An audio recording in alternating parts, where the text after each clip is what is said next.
പഴയ നിയമത്തിൽ സൃഷ്ടികർത്താവായ യഹോവ, പുതിയ നിയമത്തിൽ യഹൂദ ഗോത്രത്തിലെ സിംഹം. വെളിപ്പാടിലെ ഇടിനാദവും സർവശക്തനും അഗ്നിജ്വാലയ്ക്കൊത്ത കണ്ണുള്ള ആമേൻ എന്നുള്ളവൻ അരുളി ചെയ്യുന്നതെന്തെന്ന് ചെവിയുള്ളവൻ കേൾക്കട്ടെ. നിന്റെ ആദ്യ സ്നേഹം വിട്ടുകളഞ്ഞു എന്നൊരു കുറ്റം നിന്നെക്കുറിച്ച് പറവാനുണ്ട്. നീ ഏതിൽ നിന്ന് വീണിരിക്കുന്നു എന്ന് ഓർത്ത് മാനസാന്തരപ്പെട്ട് സഭ ഒന്ന്, ആത്മാവ് ഒന്ന്, കർത്താവ് ഒരുവൻ, വിശ്വാസം ഒന്ന്, സ്നാനം ഒന്ന് എന്ന ഈ ആദ്യ വിശ്വാസത്തിലേക്ക് മടങ്ങി വരിക. ഇല്ലാഞ്ഞാൽ നന്നല്ല. ആമേൻ. ഹല്ലേലൂയ, ഹല്ലേലൂയ. വേഗം വരുന്ന കർത്താവായ യേശുക്രിസ്തു നാമത്തിൽ നിങ്ങൾക്ക് എൻ്റെ സ്നേഹവന്ദനം. നമ്മൾ എടുക്കുന്നത് കഴിഞ്ഞ പ്രാവശ്യം നമ്മുടെ ചർച്ചിലെടുത്ത വിഷയം ലൈവായിട്ട് ആർക്കും കാണാൻ കഴിഞ്ഞില്ല. അതുകൊണ്ട് നമുക്ക് യൂട്യൂബിലേക്ക് അത് പോസ്റ്റ് ചെയ്യാൻ കഴിഞ്ഞില്ല. വളരെ നല്ല വിഷയമായിരുന്നു, ആളും കുറവായിരുന്നു. എന്തായാലും ഇന്ന് ആ വിഷയം തന്നെ എടുക്കണമെന്ന് ഒന്ന് രണ്ടുപേർ വിളിച്ച് പറഞ്ഞു. പൂർണ്ണമായിട്ട് അവർ കേൾക്കാൻ കഴിഞ്ഞില്ല. വളരെ മർമ്മപ്രധാനമായ കാര്യങ്ങളാണെന്ന് പറഞ്ഞത്. പഴയ നിയമത്തിൽ യഹോവയായ ദൈവം ജനങ്ങൾക്ക് നൽകിയിരുന്ന യാഗങ്ങൾ ഇന്ന് നാം അർപ്പിക്കാറില്ല. എന്നാൽ എങ്ങനെയാണ്, എന്തുകൊണ്ടാണ്, ആർക്കാണ്, എപ്പോഴാണ് ആ യാഗം നിർത്തലാക്കപ്പെടുന്നതെന്നും, പഴയ നിയമത്തിൽ ദൈവം അനുഗ്രഹങ്ങൾ നൽകിയത് അബ്രഹാമിന്റെ മക്കൾക്ക്, എന്നാൽ അതിനു മുമ്പ് നോഹയുടെ കാലമൊക്കെ ഉണ്ടായിരുന്നു. ഇവിടെ അബ്രഹാമിന്റെ വിശ്വാസം ആണ് നമുക്ക് വന്നിരിക്കുന്നത്. അബ്രഹാമിന്റെ അനുഗ്രഹമാണ് നമുക്ക് വന്നിരിക്കുന്നത്. അങ്ങനെയെങ്കിൽ നാം ജാതികളായിരിക്കെ, നമുക്കും അവർക്കും തമ്മിൽ യാതൊരു സംബന്ധവും ഇല്ലാതിരിക്കെ, ഇന്നും യഹൂദന്മാർക്ക് കൊടുത്തിരുന്ന കൽപ്പനയോ അനുഗ്രഹങ്ങളോ ഒന്നും നമുക്കുള്ളതല്ല എന്ന് പഠിപ്പിക്കുന്ന സഭകൾ തന്നെ ഉണ്ട്, ധാരാളം പേരുണ്ട്. എന്നാൽ വ്യക്തമായും ബൈബിൾ പറയുന്നു നമുക്ക് ഇന്ന് അനുഗ്രഹമുണ്ട്. അത് എങ്ങനെയാണെന്നും യൗവണ്ണമാണ് ആ അനുഗ്രഹങ്ങൾ നമ്മിലേക്ക് വരുന്നതെന്നും, ഇസ്രായേൽ ജനം ദൈവത്തോട് അടുക്കുന്നതിന് വേണ്ടി ദൈവം കൊടുത്തതൊക്കെ യാഗങ്ങൾ നിർത്തലാക്കിയെങ്കിൽ പുതിയ നിയമസഭയിൽ എന്താണ് യാഗം എന്നും അതിലേക്കായി നാം എന്താണ് ചെയ്യേണ്ടതെന്നാണ് നമ്മൾ നോക്കുന്നത്. വളരെ പ്രാർത്ഥനയോടുകൂടെ ആയിരിക്കുക. നമുക്കത് മനസ്സിലായി കഴിഞ്ഞാൽ മറ്റ് ജനങ്ങളോട് പറയാൻ കഴിയും. ഈ പറയുന്ന ദൈവവചനം ഉൾപ്പെടെയാണ് പറയുന്നത്. ഒരു നിമിഷം എഴുന്നേൽക്കാം. നമുക്ക് ആ വചനം വായിച്ച് നമുക്ക് തിരുവചനത്തിലേക്ക് വരാം. ലേവ്യ പുസ്തകം 23-ാമത്തെ അധ്യായം 33 മുതൽ 39 വരെയുള്ള വേദഭാഗങ്ങളാണ് വായിക്കുന്നത്. ഈ വിഷയമാണ് നമുക്ക് സംസാരിക്കാനുള്ളത്. ലേവ്യ പുസ്തകം 23-ാമത്തെ അധ്യായം 33 മുതൽ. യഹോവ പിന്നെയും മോശയോട് അരുളി ചെയ്തത്, നീ ഇസ്രായേൽ മക്കളോട് പറയേണ്ടത് എന്തെന്നാൽ, 7-ാം മാസം 15-ാം തീയതി മുതൽ 7 ദിവസം യഹോവയ്ക്ക് കൂടാരപ്പെരുന്നാൾ ആകുന്നു. 1-ാം ദിവസത്തിൽ വിശുദ്ധ സഭായോഗം ഉണ്ടാകണം. അന്ന് സാമാന്യ വേല ഒന്നും ചെയ്യരുത്. 7 ദിവസം യഹോവയ്ക്ക് ഹനനയാഗം അർപ്പിക്കണം. 8-ാം ദിവസം നിങ്ങൾക്ക് വിശുദ്ധ സഭായോഗം ഉണ്ടാകണം. യഹോവയ്ക്ക് ദഹനയാഗവും അർപ്പിക്കണം. അന്ന് അന്ത്യസഭായോഗം. സാമാന്യ വേല യാതൊന്നും ചെയ്യരുത്. അതത് ദിവസത്തിൽ യഹോവയ്ക്ക് ദഹനയാഗവും ഹോമയാഗവും ഭോജനയാഗവും പാനീയയാഗവും അർപ്പിക്കേണ്ടതിന് വിശുദ്ധ സഭായോഗങ്ങൾ വിളിച്ചു കൂട്ടേണ്ടുന്ന യഹോവയുടെ ഉത്സവങ്ങൾ ഇവ തന്നെ. ഭൂമിയുടെ ഫലം ശേഖരിച്ച ശേഷം 7-ാം മാസം 15-ാം തീയതി യഹോവയ്ക്ക് 7 ദിവസം ഉത്സവം ആചരിക്കണം. ആദ്യ ദിവസം വിശുദ്ധ സ്വസ്ഥത, 8-ാം ദിവസം വിശുദ്ധ സ്വസ്ഥത. പ്രാർത്ഥിക്കാം. കരുണയുള്ള കർത്താവേ, പഴയ നിയമകാലത്തിൽ ജനങ്ങൾക്കായി അങ്ങ് യാഗങ്ങൾ നൽകിയിരുന്നു. എന്നാൽ പുതിയ നിയമസഭയിൽ ഈ യാഗങ്ങളെല്ലാം ഒരിക്കലായി എന്നേക്കുമായി കർത്താവായ യേശുക്രിസ്തു യെരൂശലേം ദേവാലയത്തിൽ തന്നെ പോയി ഇത് നിവർത്തിച്ചിരിക്കുന്നു. എന്നിട്ട് അവൻ എനിക്കായി ഒരു ശരീരം ഒരുക്കിയിരിക്കുന്നു, അതായത് ഒരു യാഗത്തിനായി. അവണ്ണം കർത്താവായ യേശുക്രിസ്തു കാൽവരി ക്രൂശിൽ യാഗമായതോടുകൂടി ആ പാപപരിഹാര മാർഗമെല്ലാം ഇന്ന് വിശ്വസിക്കുന്ന നമ്മിൽ കണക്കിട്ടുകൊണ്ട് നമുക്കും ആ പാപപരിഹാര മാർഗത്തിലൂടെ കർത്താവിനോട് അടുത്ത് ചെല്ലാമെന്നിരിക്കെ, എന്താണ് ഇന്ന് കർത്താവിന് നമ്മോട് പറയാനുള്ളത്? ഇന്ന് സഭകൾ എങ്ങനെയായിരിക്കുന്നു, വിശ്വാസികൾ എങ്ങനെയായിരിക്കുന്നു, നാം എങ്ങനെയായിരിക്കുന്നു എന്നതൊന്ന് പരിശോധിക്കുന്നതിനായി കർത്താവെ നമ്മെ സഹായിക്കണം. നാം അങ്ങയുടെ സന്നിധിയിലേക്ക് വരുന്നു. അങ്ങയുടെ ആത്മാവ് നമ്മുടെ ആത്മാവിനോട് കൂടെ ചേർന്നിരുന്ന് ലൈവ് നൽകുന്ന കർത്താവ്, പിന്നത്തേതിൽ കാണുന്ന വ്യക്തികളും തിരുവചന സത്യങ്ങൾ മനസ്സിലാക്കി കർത്താവ് യേശു ക്രിസ്തുവോട് ചേരണമെങ്കിൽ എന്താണ് ഇന്ന് സ്വർഗം നമുക്ക് നൽകിയിരിക്കുന്നത് എന്നാരാഞ്ഞറിഞ്ഞുകൊണ്ട് ആത്മാവിൽ ദരിദ്രനായിരിക്കുന്നവർ അത് ഗ്രഹിക്കാനും ജീവപുസ്തകത്തിൽ പേരെഴുതിയിരിക്കുന്നവർ അത് ഗ്രഹിച്ച് കുഞ്ഞാട്ടിൻ ജീവപുസ്തകത്തിലേക്ക് പേർ മാറ്റപ്പെട്ട് കർത്താവിന്റെ വരവിലെടുക്കപ്പെടുവാനും പരിശുദ്ധാത്മാവെ നമ്മെ സഹായിക്കണമെന്ന് പ്രാർത്ഥിക്കുന്നു. യേശു ക്രിസ്തുവിൻ നാമത്തിൽ തന്നെ. ആമേൻ. ആമേൻ. ഇരിക്കാം, എല്ലാവർക്കും ഇരിക്കാം. ഇവിടെ നമ്മൾ എടുക്കാൻ കാരണം ഭൂമി 1000-ാം ആണ്ട് വാഴ്ചയിൽ മണവാളന്റെയും മണവാട്ടിയുടെയും ഭാവിയിലെ വീട് എന്ന വിഷയം എടുത്തപ്പോഴാണ് 8-ാം ദിവസം വിശുദ്ധ സഭായോഗം എന്ന് പറഞ്ഞു. 8-ാം ദിവസം എന്നത് ദൈവം നമുക്ക് നൽകിയിട്ടില്ല. 7 ദിവസങ്ങൾ നൽകി. കാലങ്ങളും കാലാർത്ഥങ്ങളും സമയങ്ങളും നാഴികകളും വിനാഴികളുമായി ദൈവം നമുക്ക് നൽകിയത് 7 ദിവസമാവുന്നു. അതിങ്ങനെ വീണ്ടും റിപ്പീറ്റായി വരുന്നു. എന്നാൽ ദൈവത്തിനായിട്ട് ഒരു ദിവസമുണ്ട്, അത് 8-ാം ദിവസമാണ്. അത് മനുഷ്യന്റെ പ്രവൃത്തികളെല്ലാം തീർന്ന ശേഷം ദൈവത്തിന്റെ പ്രവൃത്തി ചെയ്യുന്ന ദിവസമാണ്. അതാണ് കർത്തൃ ദിവസം. യോഹന്നാൻ ഭൂമിയിലായിരുന്നപ്പോൾ അവനിലൂടെ കർത്താവ് പല ശുശ്രൂഷകളും ചെയ്ത ശേഷം പത്മോസിൽ കൊണ്ടുപോയി അവനെ ഉപദ്രവിച്ച് കൊല്ലുന്നതിനായി, അതായത് അവന്റെ പ്രവൃത്തികൾ തീർന്നു, ഇനി അവൻ മരിച്ച് നശിച്ചു പോകും എന്ന് കണ്ട് ജനം അവനെ ഉപദ്രവിച്ച് പത്മോസിലേക്ക് തള്ളിയപ്പോൾ ദൈവം അവനിലൂടെ ദർശനം നൽകി കർത്താവിന്റെ ഒരു പ്രവൃത്തി അവനിലൂടെ നൽകുകയാണ്. അതാണ് യോഹന്നാൻ ആത്മവിവശതയിലായത്. അത് കർത്തൃ ദിവസമാണ്. അതായത് യോഹന്നാൻ എന്താണ് പറയേണ്ടത്, ചെയ്യേണ്ടത് എന്നത്, അല്ലെങ്കിൽ ചെയ്യുന്നത് എന്താണ്, പറയുന്നത് എന്താണെന്ന് അറിയാതെ തന്നിലിരുന്നു കൊണ്ട് ദൈവത്തിന്റെ ആത്മാവ് വഴി നടത്തുന്ന അല്ലെങ്കിൽ പ്രവർത്തിക്കുന്ന, സംസാരിക്കുന്ന ഒരു അവസ്ഥ. ഇതാണ് കർത്തൃ ദിവസം. കർത്താവിന്റെ മണവാട്ടിയാണ് എന്നറിയപ്പെടുന്ന നാം ഇന്ന് 7-ാം ദിവസമാണ് സഭയിൽ വന്നിരിക്കുന്നത്. 6 ദിവസം നാം നമുക്ക് വേണ്ടി അധ്വാനിച്ചു. 7-ാമത്തെ ദിവസം സ്വസ്ഥത, അന്ന് സഭാരാധന. ഈ 7-ാമത്തെ ദിവസം നമ്മൾ സഭാരാധനയ്ക്ക് ഇവിടെ വരുമ്പോൾ നമ്മൾ ആദ്യം നമ്മുടെ സകല പാപങ്ങളും തെറ്റുകുറ്റങ്ങളും ഏറ്റുപറഞ്ഞുപേക്ഷിച്ച് പുൽപ്പറ്റിൽ വന്ന് പ്രാർത്ഥിച്ച് അവരവരുടെ ചേറുകൾ ചെന്നിരുന്ന് പ്രാർത്ഥിക്കുകയോ ബൈബിൾ വായിക്കുകയോ മെസ്സേജ് കേൾക്കുകയോ ചെയ്തുകൊണ്ടിരിക്കുമ്പോൾ നാം വീണ്ടും ആത്മവിവശതയിലാകും. അത് കഴിയുമ്പോൾ സോങ് ലീഡർ മുമ്പോട്ട് വന്ന് 2-3 പാട്ട് പാടുകയും നാം വീണ്ടും ആത്മവിവശതയിലാവുകയും അതിനുശേഷം പുരോഹിതൻ മുൻപോട്ട് വന്ന് സഭാവിശ്വാസികൾക്ക് ദൈവത്തിന്റെ വചനം, അന്നത്തെ വചനത്തിൽ നിന്ന് വെളിപ്പാട് വിളമ്പിക്കൊടുക്കും. നാം വന്നിരിക്കുന്നത് വചനം ഭക്ഷിപ്പാനല്ല. നാം ആരാണ്? വചനമാണ്.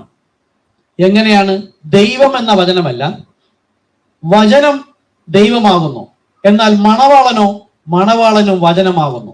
മണവാളൻ വചനമാണെങ്കിൽ മണവാട്ടിയും വചനമാണ്.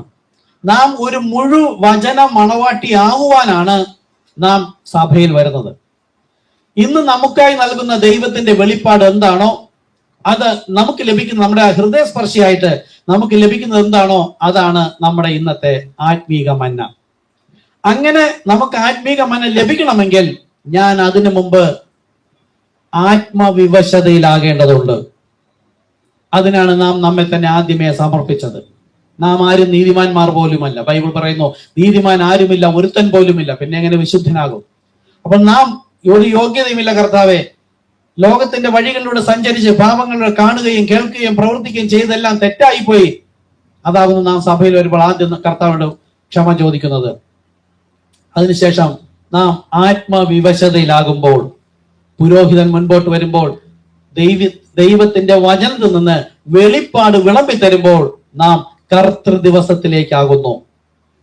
ആത്മാവിനാൽ നാം കർത്തൃ ദിവസത്തിലാകുമ്പോൾ നാം എവിടെയായി? 8-ാമത്തെ ദിവസത്തെ, അതായത് 1000-ാം ആണ്ട് വാഴ്ചയിൽ കർത്താവിനോടുകൂടെ എങ്ങനെ ആയിരിക്കുമോ അതേ അവസ്ഥയിൽ നമ്മൾ ആത്മാവിലാകണം. ഇത് ഇന്ന് തിരുവത്താഴ് ശുശ്രൂഷ ആയതുകൊണ്ട് ഇന്ന് ആയില്ല. സഭായോഗങ്ങളിൽ അല്ലെങ്കിൽ നമ്മൾ എപ്പോഴാണോ ക്രിസ്തുവുമായി ബന്ധപ്പെടുന്നത് ആ സമയങ്ങളിലൊക്കെയും നമ്മൾ ആത്മവിവശതയിലാകണം. ഇന്ന് വിശുദ്ധ സഭായോഗം 8-ാം ദിവസം എന്ന് പ്രവാചകങ്ങളുടെ കർത്താവ് പറഞ്ഞുവെങ്കിൽ അത് എന്താണെന്നാണ് നാം പഠിക്കാൻ പോകുന്നത്. 1000 ആണ്ട് വാഴ്ചയിലേക്കുള്ള ഒരു മുന്നൊരുക്കമാകുന്നു നാം ഇന്നിവിടെ ആയിരിക്കുന്നത്. അതിനാൽ കർത്താവ് നമ്മെ സഹായിക്കട്ടെ. ആത്മവിവശതയിൽ കർത്തൃ ദിവസത്തിൽ എന്ന പോലെ നമുക്ക് കർത്താവിൽ നിന്ന് പ്രാപിക്കാം. ഇവിടെ നോക്കൂ, ലേവ്യ പുസ്തകത്തിൽ 23-ാമത്തെ അധ്യായം 33 പറയുന്നു, യഹോവ പിന്നെയും മോശയോട് അരുളി ചെയ്തത്. അപ്പോ ദൈവം മോശയോട് പറയുകയാണ്, നീ ഇസ്രായേൽ മക്കളോട് പറയേണ്ടത് എന്തെന്നാൽ, കഴിഞ്ഞ പ്രാവശ്യം നമ്മൾ ഇതിനെക്കുറിച്ച് നോക്കി. ഈ വചനം നമ്മൾ വായിക്കേണ്ടതിന്റെ ആവശ്യം എന്തെന്ന് താഴോട്ടുള്ള വാക്യങ്ങളിൽ വചനങ്ങളിലുണ്ട്. മോശ ഇസ്രായേൽ മക്കളോട് പറഞ്ഞ കാര്യം നമ്മളത് അറിയേണ്ട ആവശ്യമില്ല. എന്നാൽ അവർക്ക് നൽകിയ അനുഗ്രഹം നമുക്ക് ലഭിക്കണമെങ്കിൽ അവരിലൂടെ ദൈവം എന്തു പറഞ്ഞിരുന്നു എന്ന് നാം ആദ്യം അറിയണം. കാരണം ദൈവത്തിന്റെ വചനം ഒരിക്കൽ എന്നും മറ്റൊരിക്കൽ ഇല്ല എന്നുമല്ല. പിന്നെയോ സഭാപ്രസംഗം 1:9 എന്ന് പറയുന്നു, സൂര്യന് കീഴിൽ പുതിയതായി യാതൊന്നും സംഭവിക്കുന്നില്ല. മുൻപ് എന്താണോ സംഭവിച്ചത് അത് തന്നെ പിന്നത്തേലും സംഭവിക്കുള്ളൂ. പുതിയത് എന്നൊന്നില്ല. അപ്പോൾ പഴയ നിയമത്തിൽ ചെയ്തിരുന്നത് പോലെ യാഗങ്ങൾ ഇന്നില്ല എങ്കിൽ വചനം തെറ്റിപ്പോയെന്ന് പറയരുത്. കർത്താവ് തന്റെ വചനത്തെ കാലാകാലങ്ങളിൽ രൂപാന്തരപ്പെടുത്താറുണ്ട്. അതുകൊണ്ടാണ് നാം ഇന്ന് ഈ സഭയിലായിരിക്കുന്നത്. ഇല്ലെങ്കിൽ പെന്തക്കോസ്തിലും മാർത്തോമയിലും CSIയിലും കത്തോലിക്കയിലും ആയിരുന്നാൽ മതി. അപ്പോൾ ഈ കാലത്തിലേക്കായി കർത്താവ് തന്റെ വചനത്തെ രൂപാന്തരപ്പെടുത്തി നമുക്ക് നൽകിയെങ്കിൽ ക്രിസ്തുവിന്റെ മണവാട്ടി ജീവപുസ്തകത്തിൽ പേരുള്ളവളാണ്. പക്ഷെ ജീവപുസ്തകത്തിൽ പേരുള്ള എല്ലാവരും പോവുകയില്ല. ജീവപുസ്തകത്തിൽ പേരുള്ളവരുടെ പേര് മായ്ക്കുന്നുണ്ട്.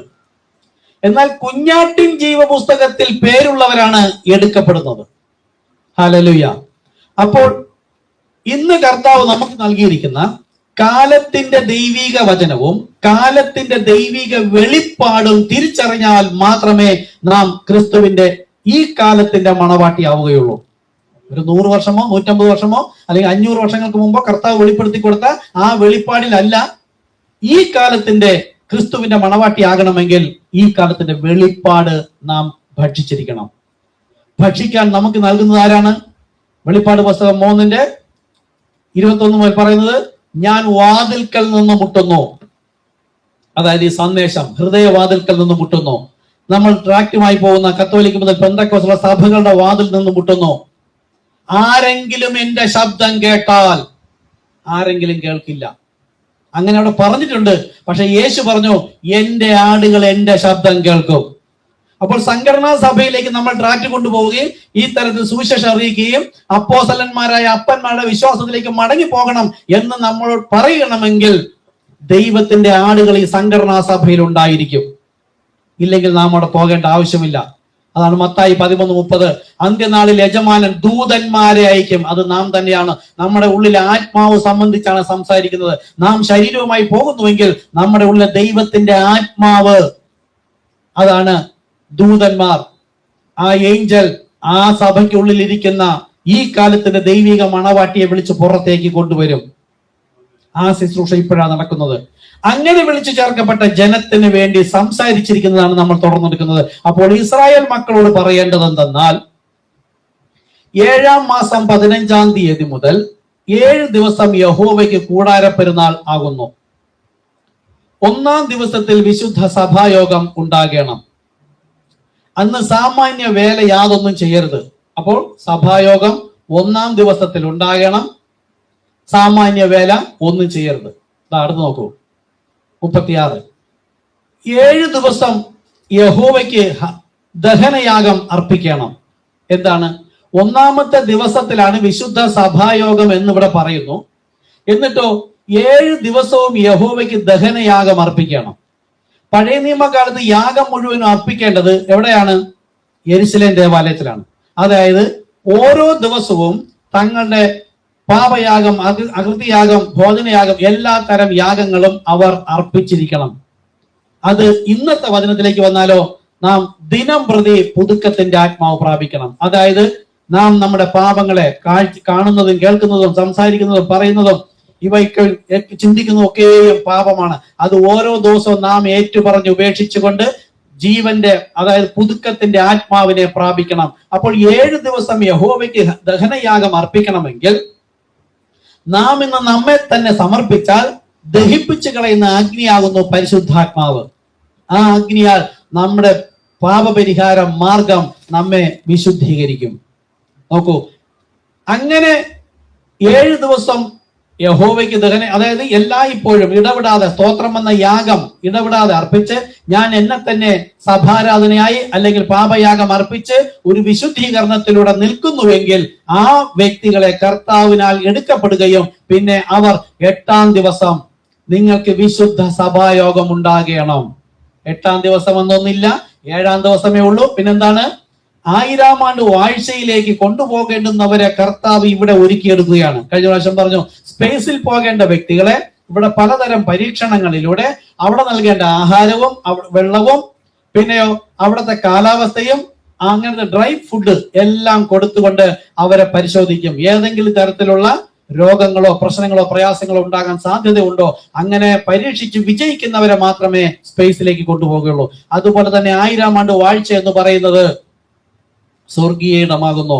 അവിടേക്ക് പോകണമെങ്കിൽ നാം ഇവിടെ ദിനം പ്രതി പുതുക്കത്തിന്റെ ആത്മാവ് പ്രാപിച്ച് ഓരോ ദിവസവും ക്രിസ്തുവിനോടുകൂടെ ചേർന്നുകൊണ്ട് ആത്മവിവശതയിൽ കർത്തൃ ദിവസത്തിലായി കർത്താവിന്റെ വരവിൽ എടുക്കപ്പെടണം. അതിന് ഇന്ന് 7-ാം ദിവസം വിശുദ്ധ സഭായോഗം, ഇന്ന് 8-ാം ദിവസത്തിൽ എന്ന പോലെ ആയിരിക്കണം ആത്മവിവശതയിൽ. ഇന്ന് യേശു ഇപ്പോൾ ഇവിടെ ഉണ്ടെങ്കിൽ ഞാൻ എങ്ങനെയായിരിക്കും?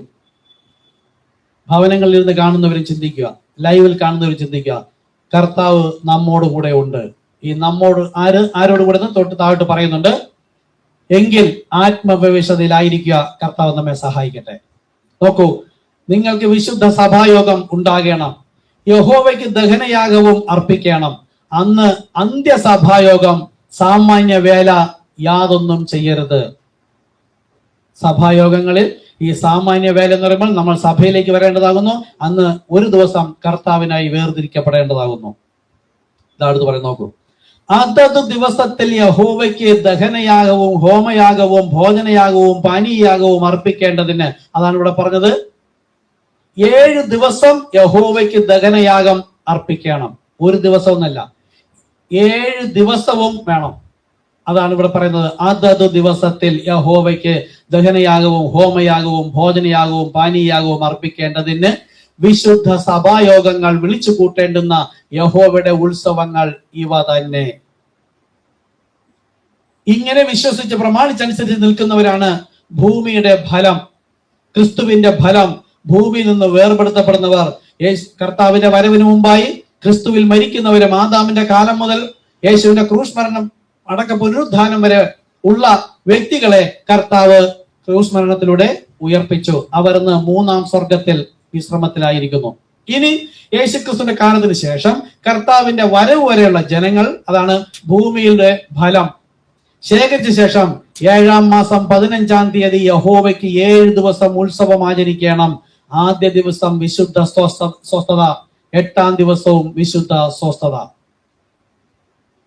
ഇവിടെ പഴയ നിയമത്തിൽ നൽകിയിരുന്ന മറ്റൊരു വചനം കൂടെ നോക്കാം. ആവർത്തന പുസ്തകം 5:13. 6 ദിവസം അധ്വാനിച്ച് നിന്റെ വേലയൊക്കെയും ചെയ്യുക, 7-ാം ദിവസമോ നിന്റെ ദൈവമായ യഹോവയ്ക്ക് ശബ്ബത്താകുന്നു. ശബ്ബത്ത് എന്നാൽ സ്വസ്ഥത. ഇന്ന് ആ സ്വസ്ഥത എന്ന് പറയുന്നത് പരിശുദ്ധാത്മാവ്. അപ്പോൾ 6 ദിവസവും ലോകപ്രകാരം നാം ആയിരുന്ന് നമുക്ക് വേണ്ടി ജീവിച്ച് 7-ാമത്തെ ദിവസം നിന്റെ ദൈവമായ യഹോവയുടെ സ്വസ്ഥത എന്ന് പറയുമ്പോൾ ആ കർത്താവിന്റെ ആത്മാവ് നാം പ്രാപിക്കേണ്ടതുണ്ട്. അതിനാകുന്നു നാം പാപമോചന സ്നാനം ചെയ്യുന്നത്. കർത്താവായ യേശുക്രിസ്തു എന്ന നാമത്തിലൂടെ അല്ലാതെ പാപമോചനം ഇല്ല. ആ നാമത്തിലൂടെയുള്ള സ്നാനം ആണ് നമ്മെ പാപം മോചിച്ച് ആ പാപത്തെ പൂർണ്ണമായി കുഴിച്ചിട്ട് ജീവന്റെ പുതുക്കത്തിൽ നടക്കുവാൻ കർത്താവ് നമ്മെ സഹായിക്കുന്നത്. അപ്പോൾ സ്വസ്ഥത എന്ന് പറയുന്നത് സഭാരാധന നടത്താനുള്ളത് ആരാണ്? പരിശുദ്ധാത്മാവ് പ്രാപിച്ചവർ. പുതിയ നിയമസഭയിൽ അതുകൊണ്ടാണ് യേശു പറഞ്ഞത്, ഞാൻ പോയ ശേഷം നിങ്ങൾ മാളിക മുറിയിൽ കൂടിയിരുന്ന് ശക്തി ധരിച്ച് ആ പരിശുദ്ധാത്മാവ് നിങ്ങളോട് എന്തു പറയുന്നുവോ അത് നിങ്ങൾ കേൾക്കണം. ശക്തി ധരിക്കുവോളം യെരുശലേമിൽ പാർപ്പൻ. ശക്തി ധരിച്ച ശേഷം യെരുശലേമിൽ, യഹൂദയിൽ, ശമരിയയിൽ, ചുറ്റുമുള്ള പട്ടണ പ്രദേശങ്ങളിലും ലോകത്തിന്റെ അറ്റത്തോളം ഇറങ്ങി പുറപ്പെടുവൻ. അങ്ങനെ പരിശുദ്ധാത്മാവ് പ്രാപിച്ച അവർ താഴേക്ക് ഇറങ്ങി വന്നപ്പോൾ ആ ജനങ്ങളോട് പറഞ്ഞു, നിങ്ങൾ ക്രൂശിച്ച യേശു ഇപ്പോൾ കർത്താവും ക്രിസ്തുവുമായിരിക്കുന്നു. ഇത് കേട്ട് അവർ ഹൃദയത്തിൽ കുത്തുകൊണ്ട് അവർ ചോദിക്കുകയാണ്, രക്ഷ പ്രാപിക്കാൻ നാം എന്തു ചെയ്യണം? നോക്കൂ, മാളികമുറിയിൽ കൂടിയിരുന്നവരുണ്ട്. അവർ ചോദിക്കുന്നത്, രക്ഷ പ്രാപിക്കാൻ നാം എന്തു ചെയ്യണം? അപ്പോൾ അവർ രക്ഷ പ്രാപിച്ചിട്ടില്ലായിരുന്നു. രക്ഷ പ്രാപിക്കാൻ എന്തു ചെയ്യണം? റോമർ 10:9 പറയുന്നു, യേശുവിനെ കർത്താവെന്ന്. അതായത് യേശു വേറെ, ദൈവം വേറെ എന്നല്ല, ഈ യേശു തന്നെയാണ് പിതാവ് എന്ന കർത്താവ് എന്ന് വിശ്വസിക്കണം. ഇത് രണ്ടു വ്യക്തി എന്ന് വിശ്വസിക്കുന്നുവെങ്കിൽ പാപത്തിൽ മരിച്ചിരിക്കുന്നു. KJV വെർഷൻ ഇംഗ്ലീഷ് ബൈബിൾ നോക്കുക. If you don't believe that I am he, you shall die in your sin. ഞാൻ തന്നെ അവൻ, ഈ പിതാവ് അല്ലെങ്കിൽ നിത്യപിതാവ് എന്ന് പറയുന്നത് ഞാൻ തന്നെ എന്ന് വിശ്വസിക്കുന്നവർ മാത്രമാണ് രക്ഷിക്കപ്പെട്ടവർ. അപ്പൊ ലോകത്തിന്റെ സഭ എന്ത് രക്ഷിക്കപ്പെട്ടവരാണോ? അല്ല. അപ്പോ 7-ാം ദിവസമോ നിന്റെ ദൈവമായ യഹോവയ്ക്ക് ശബ്ബത്താകുന്നത് പഴയ നിയമത്തിൽ കൊടുത്തതാണ്. അവർ അഭിഷേകം പ്രാപിച്ചിരിക്കണം. അന്ന് അങ്ങനെയാണ് അഭിഷേകം വരുന്നത്. അവരുടെ മേൽ ആണ് പരിശുദ്ധാത്മാവ് വരുന്നത്, ഹൃദയത്തിൽ വന്ന് വസിക്കില്ല. ദൈവഹിത പ്രകാരമുള്ള പ്രവൃത്തികൾ പ്രവർത്തിക്കുകയും തിരികെ പോവുകയും ചെയ്യും. എന്നാൽ ഇന്ന് നോക്കുക, ജാതികൾക്ക് ഇതിൽ ഒരു കാര്യവുമില്ല. ശരി തന്നെയാണ്, എന്നാൽ കാര്യമുണ്ട്. എപ്പോഴാണ് എന്നത് നാം അത് മനസ്സിലാക്കണം.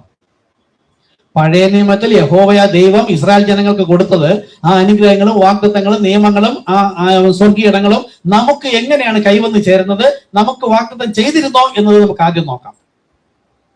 റോമർക്ക് എഴുതിയ ലേഖനം 9-ാമത്തെ അധ്യായം 4-ാമത്തെ വാക്യം. അവർ ഇസ്രായേല്യർ. പുതിയ നിയമസഭയില് റോമർക്ക് എഴുതിയ ലേഖനം എഴുതുന്ന പൗലോസ്. അപ്പോഴേക്കും സുവിശേഷം എവിടെ? ജാതികളുടെ ഇടയിലേക്ക് എത്തി. അതായത് 3.5 വർഷത്തോളം യഹൂദന്മാരുടെ ഇടയിൽ ശുശ്രൂഷിച്ച ശേഷം ഏകദേശം പരിശുദ്ധാത്മാവ് പ്രാപിച്ച് 14 വർഷത്തിനു ശേഷമാണ് പൗലോസിനെ വിളിക്കുന്നത്. 9-ാമത്തെ അധ്യായത്തിൽ പൗലോസിനെ വിളിക്കുകയും പിന്നെ ആദ്യ യഹൂദന്റെ ഇടയിലും പിന്നെ ജാതികളുടെ ഇടയിലേക്ക് തിരികുകയാണ്. അപ്പോൾ ജാതികളുടെ ഇടയിൽ സുവിശേഷം അറിയിച്ച് വന്നുകൂടിയ ആ റോമൻ സഭയിലുള്ള ജനങ്ങളോട് പറയാണ്, പഴയ നിയമത്തിലെ കാര്യം ജാതികളോട് പറയാണ്, അവർ ഇസ്രായേല്യർ.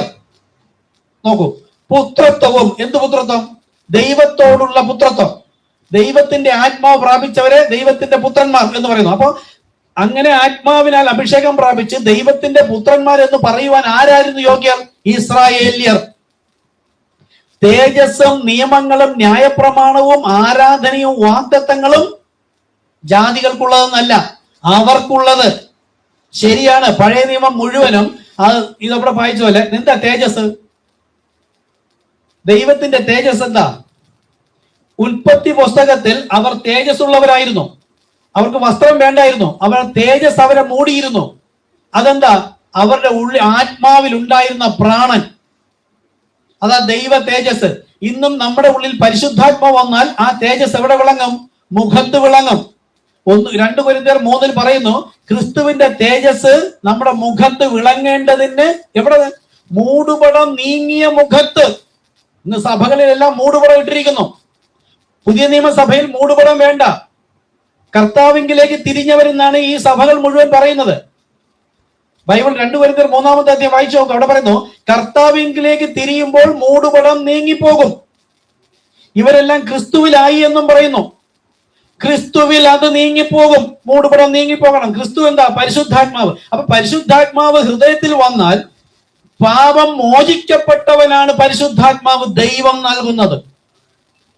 അത് ഞാനോ എന്റെ സഭയോ എന്റെ സമൂഹമോ പാസ്റ്ററോ പറയുന്നത് കൊണ്ട് എനിക്ക് പരിശുദ്ധാത്മാവ് ലഭിക്കണമെന്നില്ല. കർത്താവ് പാപം കണക്കിടാത്ത മനുഷ്യൻ ഭാഗ്യവാനെന്ന് അന്ന് പറഞ്ഞെങ്കിൽ അത് കണക്കിടാത്തവൻ ആരാണ്? യേശു കാൽവരി ക്രൂശിൽ യാഗമായി തീർന്ന അതേ പാപപരിഹാര മാർഗം വിശ്വാസത്താൽ ഞാൻ മരണ അടക്ക പുനരുദ്ധാനം എന്ന സ്നാനം ചെയ്യുമ്പോൾ ആണ് എന്റെ പാപം മോചിക്കപ്പെടുന്നത്. യേശു കണക്കിടാത്തത് അവരാണ് ഭാഗ്യവാന്മാർ. അല്ലാതെ ഈ സഭകളിൽ ഇരുന്നു കൊണ്ട് പിതാവ് പുത്രൻ പരിശുദ്ധാത്മാവ് എന്ന് പറഞ്ഞുകൊണ്ട് പാപമോചനത്തിനുള്ള സ്നാനമല്ല. പാപമോചനത്തിന് ഒരൊറ്റ നാമമേ ഉള്ളൂ, കർത്താവായ യേശു ക്രിസ്തു. സ്വർഗം നമുക്ക് അങ്ങനെ ഒരു സ്നാനം പറഞ്ഞെങ്കിൽ അതിനെ പുരോഹിത വർഗം വന്നിട്ട് ഞങ്ങളാണ് ദൈവത്താൽ അയക്കപ്പെട്ടവർ, ഞങ്ങൾ പറയുന്നത് നിങ്ങൾ കേട്ടാൽ മതി എന്ന് പറഞ്ഞാൽ നിങ്ങൾ മനുഷ്യരെ കേൾക്കുന്നു, ദൈവത്തിന് കൊള്ളാവുന്നവരല്ല. പരിശുദ്ധാത്മാവ് അപ്പോസ്തലന്മാരൊക്കെ പറഞ്ഞു, ഇവരെ കേൾക്കുന്നവൻ എന്നെ കേൾക്കുന്നു, ഇവരെ തള്ളുന്നവന് എന്നെ അയച്ചനെ തള്ളുന്നു കർത്താവ് തന്നെ പറഞ്ഞിരിക്കുന്നു. അപ്പോൾ അവർ ഇസ്രായേല്യർ പുത്രത്വവും തേജസ്സും നിയമങ്ങളും ന്യായപ്രമാണവും ആരാധനയും വാഗ്ദത്തങ്ങളും അവർക്കുള്ളത്. ഈ ആരാധന എന്ന് പറഞ്ഞാൽ എന്താ? നാം നമ്മെ തന്നെ ദൈവത്തിന് സമർപ്പിക്കുന്നതാണ് ആരാധന. അല്ലാതെ ഇവിടെ നമ്മൾ ചേർന്ന് വന്നിരുന്ന് കൈയടിച്ച് പാടുന്നതല്ല ആരാധന. സഭകൾ മുഴുവൻ അതാണ് ആരാധനയ്ക്ക് എന്ന് പറയുന്നു. ചർച്ചിലേക്ക് പോകുമ്പോൾ എവിടെ പോകുന്നു സഹോദരൻ അല്ലെങ്കിൽ സഹോദരി? ഞാൻ ആരാധനയ്ക്ക് പോകുന്നു.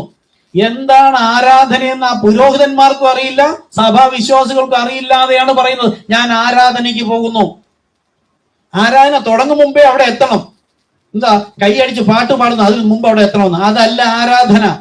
ആരാധന എന്ന് പറഞ്ഞത് നാം കൈയടിച്ച് പാട്ടുപാടി ദൈവത്തെ സ്തുതിച്ച് ആത്മവിവശതയിലായിരിക്കുമ്പോൾ പുരോഹിതൻ മുമ്പോട്ട് വന്ന് നമുക്ക് വേണ്ടുന്ന ഇന്നത്തെ മന്ന ക്രിസ്തു ദൈവം നമുക്ക് വിളമ്പി തരുമ്പോൾ ആണ് നാം വചനത്തിൽ നിന്ന് എത്ര അകലെ ആയിരിക്കുന്നു. നാം നമ്മെ തന്നെ ചെത്തിവെടിപ്പാക്കി ക്രിസ്തുവിന് സമർപ്പിച്ച് ഒരു കുശവന്റെ കയ്യിൽ എന്ന പോലെ കർത്താവ് നമ്മെ റെഡിയാക്കി തരുന്ന ആ ഒരു പ്രോസസ് ആകുന്നു ആരാധന. അതെപ്പോഴാണ്? അന്നത്തെ വചന ശുശ്രൂഷ എല്ലാം കഴിഞ്ഞ് ആ വചനപ്രകാരം ഏറ്റവും അവസാനമുള്ള പ്രാർത്ഥന. ആ പ്രാർത്ഥനയാണ് യാഗം. ആ സമയത്താണ് കർത്താവ് ഇന്ന് പറഞ്ഞ വചനം പോലെ അല്ല ഞാൻ, എനിക്കങ്ങനെ ജീവിക്കാൻ കഴിയുന്നില്ല, ഞാൻ ശ്രമിക്കുന്നുണ്ട്, എനിക്ക് കഴിയുന്നില്ല, എന്നെ സഹായിക്കണം കർത്താവെ, ഞാനിതാ എന്നെ തന്നെ സമർപ്പിക്കുന്നു എന്ന് പറഞ്ഞ് നാം സമർപ്പിക്കുന്ന സമർപ്പണമാകുന്നു ആരാധന. അപ്പൊ പഴയ നിയമകാലത്ത് ദൈവത്തെ ആരാധിക്കേണ്ടത് ആരായിരുന്നു?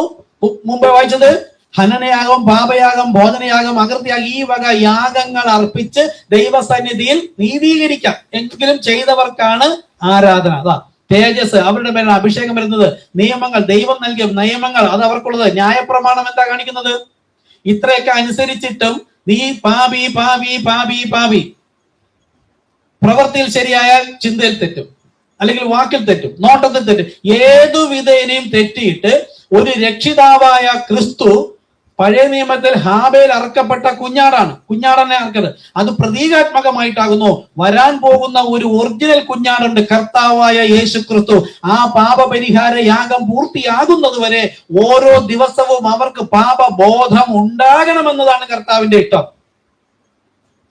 എന്നാൽ ഇന്നത് കാൽവരി ക്രൂശിൽ ഒരിക്കലായി എന്നേക്കുമായ ആ പാപപരിഹാര മാർഗം നിവർത്തിയായതുകൊണ്ട് ഇനി പാപങ്ങൾക്ക് വേണ്ടി ഒരു ബലിയുടെ ആവശ്യമില്ല. പക്ഷെ ആ പാപപരിഹാര മാർഗം കർത്താവായ യേശു ക്രിസ്തു എന്ന നാമത്തിൽ തന്നെ ആയിരിക്കണം സ്നാനം. പിതാവിന്റെയും പുത്രന്റെയും പരിശുദ്ധാത്മാവിന്റെ നാമമാണ് പിതാവിന്റെ നാമം കർത്താവ്, പുത്രന്റെ നാമം യേശു, പരിശുദ്ധാത്മാ നാമം ക്രിസ്തു. ഈ നാമത്തിൽ അല്ലാത്ത പാപമോചന സ്നാനം ദൈവം സ്വീകരിക്കില്ല. കാര്യം പാപമോചനം ഒരൊറ്റ നാമമേ നൽകുള്ളൂ, കർത്താവായ യേശു ക്രിസ്തു എന്ന നാമം. അപ്പോൾ ആരാധനയും വാഗ്ദത്തങ്ങളും അവർക്കുള്ളവ. പിന്നെയോ പിതാക്കന്മാർ. ഈ പിതാക്കന്മാർ ആരാണ്? ദൈവം അയച്ച പുരോഹിത വർഗം. പഴയ നിയമത്തിലെ പ്രവാചകന്മാർ, ന്യായാധിപന്മാർ, രാജാക്കന്മാർ, ഇവർ മോശ, നോഹ, ഇവരെല്ലാം പിതാക്കന്മാർ, ആത്മീക പിതാക്കന്മാർ. ആദാം മുതൽ ഇവരോ പിതാക്കന്മാരും അവർക്കുള്ളത്. ആർക്ക്? യഹൂദന്മാർക്ക് എന്നല്ല, ഇസ്രായേൽ എന്ന് പറഞ്ഞു. വാസ്തവത്തിൽ ഇസ്രായേലർ എന്നുള്ളതല്ല, എപ്പോഴാണോ അവൻ തന്നെ നോക്കൂ, ഇസ്രായേൽ ജനം ധാരാളം നിൽക്കുന്നു. ഒരു 50,000 ഇസ്രായേലിയർ യെരൂശലേം ദേവാലയത്തിൽ പോയി യാഗം അർപ്പിക്കുന്നെങ്കിലും ഇതിൽ ആരാണ് കൃത്യമായി വിശ്വാസത്തോടുകൂടെ തങ്ങളെ തന്നെ ഹൃദയപരമായി സമർപ്പിക്കുന്നത് ആരാണോ ആ വ്യക്തിയാണ് കർത്താവ് ആരാധനയായി കണക്കിടുന്നത്. അവനാണ് ഈ പറഞ്ഞ വാഗ്ദത്തങ്ങളും പിതാക്കന്മാരും അവർക്കുള്ളത്. വാഗ്ദത്തങ്ങളും എല്ലാം അവർക്കുള്ളതാണ്, അങ്ങനെ അല്ലാതുള്ളവർക്കല്ല. അതുകൊണ്ടാണ് പുതിയ നിയമത്തിൽ കർത്താവ് പറഞ്ഞത്, ഞാൻ ശരീരങ്ങളെ അല്ല നോക്കുന്നത്, വസ്ത്രങ്ങളെ അല്ല നോക്കുന്നത്, ഹൃദയങ്ങളെ അത്രേ. നോക്കൂ, പിതാക്കന്മാരും അവർക്കുള്ളവർ തന്നെ. ജഡപ്രകാരം ക്രിസ്തുവും അവരിൽ നിന്നല്ലോ ഉത്ഭവിച്ചത്. പുതിയതിലേക്ക് വരാൻ പോവുകയാണ്. അപ്പം ജഡപ്രകാരം, അതായത് നീ എനിക്കായി ഒരു ശരീരം ഒരുക്കിയിരിക്കുന്നു. ഇപ്പൊ യെശയ്യാ പ്രവാചകൻ 25:9 പറഞ്ഞത്, ദൈവം തന്നെ വന്ന് നിങ്ങളെ രക്ഷിക്കും, അവന്റെ നാമം യഹോവ എന്ന് തന്നെ. അപ്പോൾ ഇസ്രായേൽ ജനത തെരഞ്ഞെടുത്ത ഈ ദൈവം അവർക്ക് പിതാവും ഇവർ മക്കളുമായപ്പോൾ, മക്കൾ ജഡരക്തങ്ങളോട് കൂടി ആയതുകൊണ്ട് ആത്മാവായ ദൈവം ജഡശരീരത്തിൽ വന്നു. ക്രിസ്തുവും ജഡപ്രകാരം അവരിൽ നിന്നല്ലോ. അപ്പൊ ജഡപ്രകാരമാണ് ഇവിടെ ക്രിസ്തു എന്ന് പറഞ്ഞത്, ദൈവസംബന്ധമായിട്ടുള്ള കാര്യമല്ല. ആത്മാവായ ദൈവം ജഡശരീരത്തിൽ വന്നു. അല്ലാതെ ഈ ലോകം പഠിപ്പിക്കുന്നത് പോലെ ദൈവം അങ്ങ് മുകളിലിരിക്കുന്നു, ഇത് വേറെ എന്ന് പറയുന്നതല്ല. അത് രക്ഷിക്കപ്പെട്ടവരല്ല. അതുകൊണ്ടാണ് നമ്മൾ ആ സഭകളെല്ലാം വിട്ടിട്ട് ഇവിടേക്ക് വന്നത്. ഇന്നത്തെ സന്ദേശം ഒരു നല്ലൊരു സുവിശേഷം കൂടെ പറയാൻ പറ്റിയതാണ്. അപ്പോൾ ജഡപ്രകാരം ക്രിസ്തുവും അവരിൽ നിന്നല്ലോ. എങ്ങനെ അറിയാം? ഗലാത്യ ലേഖനം 4-ാമത്തെ അധ്യായം വായിച്ചാൽ, ന്യായപ്രമാണത്തിന് കീഴിലുള്ളവരെ വിലയ്ക്ക് വാങ്ങേണ്ടതിന് അവൻ സ്ത്രീയിൽ നിന്ന് ജനിച്ചു. ഉൽപ്പത്തി 3-ൽ പറയുന്നുണ്ട്, അവൻ നിന്റെ സന്തതിക്കും അവരുടെ 3:15 ഞാൻ നിന്റെ സന്തതിക്കും അവരുടെ സന്തതിക്കും തമ്മിൽ ശത്രുത്വം ഉണ്ടാക്കും, അവൻ നിന്റെ തല തകർക്കും. അതായത് പിശാചിന്റെ അധികാരത്തെ തകർക്കും, നീ അവന്റെ കുതികാൽ തകർക്കും. പിശാചിന് യേശുവിന്റെ കുതികാൽ തകർക്കാൻ കഴിയുമോ? കഴിയില്ലെന്ന വാക്യം കേൾക്കുമ്പോൾ നമ്മൾ അങ്ങനെ വിചാരിക്കും, പിശാച് അങ്ങനെ യേശുവിന്റെ കുതികാൽ തകർക്കും. പക്ഷേ തകർക്കാൻ പറ്റും. അവിടെ കുതികാൽ എന്ന് വെച്ചാൽ ആത്മാവായ ദൈവത്തെ കുറിച്ചല്ല, ആത്മാവായ യേശുവിനെ കുറിച്ചല്ല. ജഡശരീരത്തിൽ വന്ന യേശുവിന്റെ ശരീരമാണ് സഭ. കാൽ എന്ന ശരീരമാണ്. എന്റെ കൈ ആയാലും കാലായാലും ചെവിയായാലും മൂക്കായാലും ഇത് ശരീരമാണ്. ദൈവത്തിന്റെ ശരീരമാണ് യേശു എന്ന നാം കണ്ട ബോഡി. ആ ബോഡിയാണ് ദൈവത്തിന്റെ സഭ, മണവാട്ടി. ആ ദൈവസഭയെ തകർക്കുമെന്നാണ് അവിടെ പറഞ്ഞിരിക്കുന്നത്. നീ അവന്റെ കുതികാൽ തകർക്കും. അതായത് ദൈവസഭയുടെ മുന്നോട്ട് നമ്മൾ ഒരു മനുഷ്യന് ഓടാൻ നിൽക്കുന്നെങ്കിൽ കുതികാൽ നമുക്ക് ഫ്രണ്ടിലെത്ത ഭാഗമാണ്. അത് തന്നെ തകർത്ത് കളഞ്ഞാൽ എങ്ങനെ ഓടാൻ പറ്റും? തകർത്തോ ഇല്ലയോ? തകർത്തു. അപ്പോസ്തല പ്രവൃത്തി 2-ാമത്തെ അധ്യായത്തിൽ പരിശുദ്ധാത്മാവ് മാളിക മുറിയിൽ വന്നപ്പോൾ അപ്പോസ്തലന്മാരിലൂടെ കർത്താവ് പറഞ്ഞു, സ്വർഗത്തിന് താഴെ മനുഷ്യരുടെ ഇടയിൽ രക്ഷയ്ക്ക് നൽകിയ ഏക നാമം കർത്താവായ യേശു ക്രിസ്തു. ഓരോരുത്തർ മാനസാന്തരപ്പെട്ട്, അപ്പോസ്തല പ്രവൃത്തി 2:38, ഓരോരുത്തർ മാനസാന്തരപ്പെട്ട് തങ്ങളുടെ പാപങ്ങളുടെ മോചനത്തിനായി യേശു ക്രിസ്തുവിന്റെ നാമത്തിൽ സ്നാനമേൽപ്പിൻ, എന്നാൽ പരിശുദ്ധാത്മാവെന്ന ദാനം ലഭിക്കും. പുതിയ നിയമസഭയിൽ അങ്ങനെ പാപമോചനം ലഭിച്ച് പരിശുദ്ധാത്മാവ് ലഭിച്ചവരാണ് ദൈവത്തെ ആരാധിക്കേണ്ടത്. ഇല്ലാത്തവരുടെ പാപികളാണ്. പാപികളുടെ പ്രാർത്ഥന ദൈവം കേൾക്കില്ല. അപ്പൊ നമ്മൾ പെട്ടെന്ന് അപ്പൊ ഇതിനു മുമ്പുള്ള പ്രാർത്ഥന കേട്ടതോ? അത് ഗോതമ്പിന്റെ മേലും ഞെരിഞ്ഞിലിന്റെ മേലും ഒരുപോലെ മഞ്ഞും മഴ അയക്കും. ഒരു വെയിലേറ്റ് വാടിക്കിടക്കുന്ന കളയും ഗോതമ്പും. ഒരു മഴ വന്നാൽ രണ്ടുപേരും തല ഉയർന്ന് ദൈവത്തെ സ്തുതിക്കും. കണ്ട, മഴ ലഭിച്ചു. അതുപോലെ തന്നെ നീതിമാന്റെ മേലും അധർമ്മിയുടെ മേലും അവൻ ഒരുപോലെ മഞ്ഞും മഴയും വഹിക്കും. പക്ഷെ ദൈവത്തിന്റെ വെളിപ്പാട് ഹൃദയത്തിൽ വരണമെങ്കിൽ അവൻ പാപം മോചിച്ചിരിക്കണം. അപ്പൊ പുതിയ നിയമസഭയിൽ പരിശുദ്ധാത്മാവെന്ന ദാനം ലഭിക്കും. ഇതിനെയൊക്കെ അപ്പൊ ഇത് സഭയുടെ തുടക്കമാണ്. അപ്പോസ്തല പ്രവൃത്തി 2-ാമത്തെ അധ്യായം സഭ തുടങ്ങുമ്പോൾ ഇതിനെ തകർത്തോ? ഇല്ലെന്നാണ് പറയുന്നത്. തകർത്തു എന്നത് കത്തോലിക്ക് മുതൽ പെന്തക്കോസ്തലുള്ള ഒരു സഭകൾക്കും അറിയില്ല. ഞാൻ പെന്തക്കോസ്തല പാസ്റ്റായിട്ടിരുന്നു, ഞാൻ ഇതൊക്കെ പഠിപ്പിച്ചിരുന്നു, വചനം പഠിപ്പിച്ചിരുന്നു, അന്ന് എനിക്ക് മനസ്സിലായില്ല. ഈ എളിയ മനുഷ്യനായ വില്യം മരിയം ബ്രൻഹാമിലൂടെ 7-ാം സഭാകാലത്തിൽ ദൈവം വിളിച്ചു ചേർന്ന് ഈ മനുഷ്യനിലൂടെയാണ് ദൈവം തന്റെ വചനമെല്ലാം വെളിപ്പെടുത്തിയത്, വചനത്തിലുള്ള വെളിപ്പാട് നൽകിയത്. അതാണ് അപ്പോസ്തല പ്രവൃത്തി 4:12 പറഞ്ഞു, ഒരൊറ്റ നാമം. ഇതിന്റെ കുതികാൽ, ആ ഒരു നാമവും ആ ഒരു സ്നാനവുമായിട്ടാണ് മുൻപോട്ടുള്ള യേശുക്രിസ്തു വന്ന് തന്റെ മണവാട്ടിയെ ചേർക്കുന്നത് വരെ ഏതൊരു ക്രിസ്തു വിശ്വാസിയും ചെയ്യേണ്ടത്. എന്നാൽ അവൻ നിന്റെ കുതികാൽ തകർക്കും എന്ന് പറഞ്ഞ കാര്യം നിറവേറിയതാണ് അപ്പോസ്തല വേണമെങ്കിൽ കുറിച്ചുള്ള അപ്പോസ്തല പ്രവൃത്തി 4:17-18. അപ്പൊ ഒരു നാമം കർത്താവായ യേശുക്രിസ്തു നാമം നൽകിയപ്പോൾ അതുപോലെ കൊലോസ്യർ 3:17 വാക്കിനാലോ ക്രിയയാലോ എന്ത് ചെയ്താലും സകലതും കർത്താവായ യേശുക്രിസ്തു നാമത്തിൽ ചെയ്യുവിൻ എന്ന് ചെയ്തും ദൈവത്തിന് മഹത്വം എന്ന് പറയുമ്പോൾ ആ നാമത്തിലുള്ള സ്നാനം നിഷേധിക്കണമെങ്കിൽ ഒരുവൻ എവിടെ ഉണ്ടാകണം? സഭയിൽ ഉണ്ടാകണം. പുറത്തു നിന്ന് ഒരു അവിശ്വാസി വന്നിട്ട് യേശുക്രിസ്തു നാമം മിണ്ടരുതെന്ന് പറഞ്ഞാൽ നമ്മൾ അവനെ പുറത്താക്കും. കാര്യം എന്താ? നമ്മൾ യേശുക്രിസ്തു നാമത്തിൽ കൂടി വന്നിരിക്കുന്നവരാ. എന്നിട്ട് നമ്മളോട് യേശുക്രിസ്തു നാമം അനുസരിക്കരുതെന്ന് പറഞ്ഞാൽ പുറത്താക്കും. പക്ഷെ ഇതാണ് പിശാചിന്റെ തന്ത്രങ്ങൾ. നിങ്ങൾ അറിയാത്തവരല്ലോ. സഭയിൽ നിൽക്കുന്നതിൽ ഏറ്റവും മുന്തിയ പുരോഹിതനെ, മൂപ്പന്മാരെ, സദൂക്യരെ, ശാസ്ത്രീയമായി പഠിച്ചവരെ അവൻ ഉപയോഗിച്ചിട്ട് പറയാണ് അപ്പോസ്തല പ്രവൃത്തി 4:17-18 ഇത് ജനത്തിന്റെ ഇടയിൽ അധികം പകരാതിരിപ്പാൻ, ഏത്? കർത്താവായ യേശുക്രിസ്തു നാമം അധികം പകരാതിരിപ്പാൻ യാതൊരു മനുഷ്യനോട് ഈ നാമം മിണ്ടരുത്. സ്വർഗത്തിന് ഇഷ്ടം എന്താ? ഈ നാമം മാത്രം പറയണം, മിണ്ടണം, പ്രവർത്തിക്കണം, എന്തിനും ഏതിനും ഉപയോഗിക്കണം. യേശു എന്ന നാമം അശേഷം മിണ്ടരുത്, ആരോട് ഉപദേശിക്കരുത്. ഈ പിശാചിന്റെ ഉപദേശം കേട്ടിരുന്ന സഭയിലാണ് നമ്മൾ ഇരുന്നത്. സ്നാനം കർത്താവ് യേശുക്രിസ്തു നാമത്തിൽ ചെയ്യില്ല, വിവാഹം യേശുക്രിസ്തു നാമത്തിൽ ചെയ്യില്ല, സ്വന്തം കുഞ്ഞുങ്ങളെ കൊണ്ട് പ്രദർശിക്കുമ്പോൾ പോലും കർത്താവ് യേശുക്രിസ്തു നാമത്തിൽ ചെയ്യില്ല. പിതാവ്, പുത്രൻ, പരിശുദ്ധാത്മാവ്. ഇത് നാമമല്ല.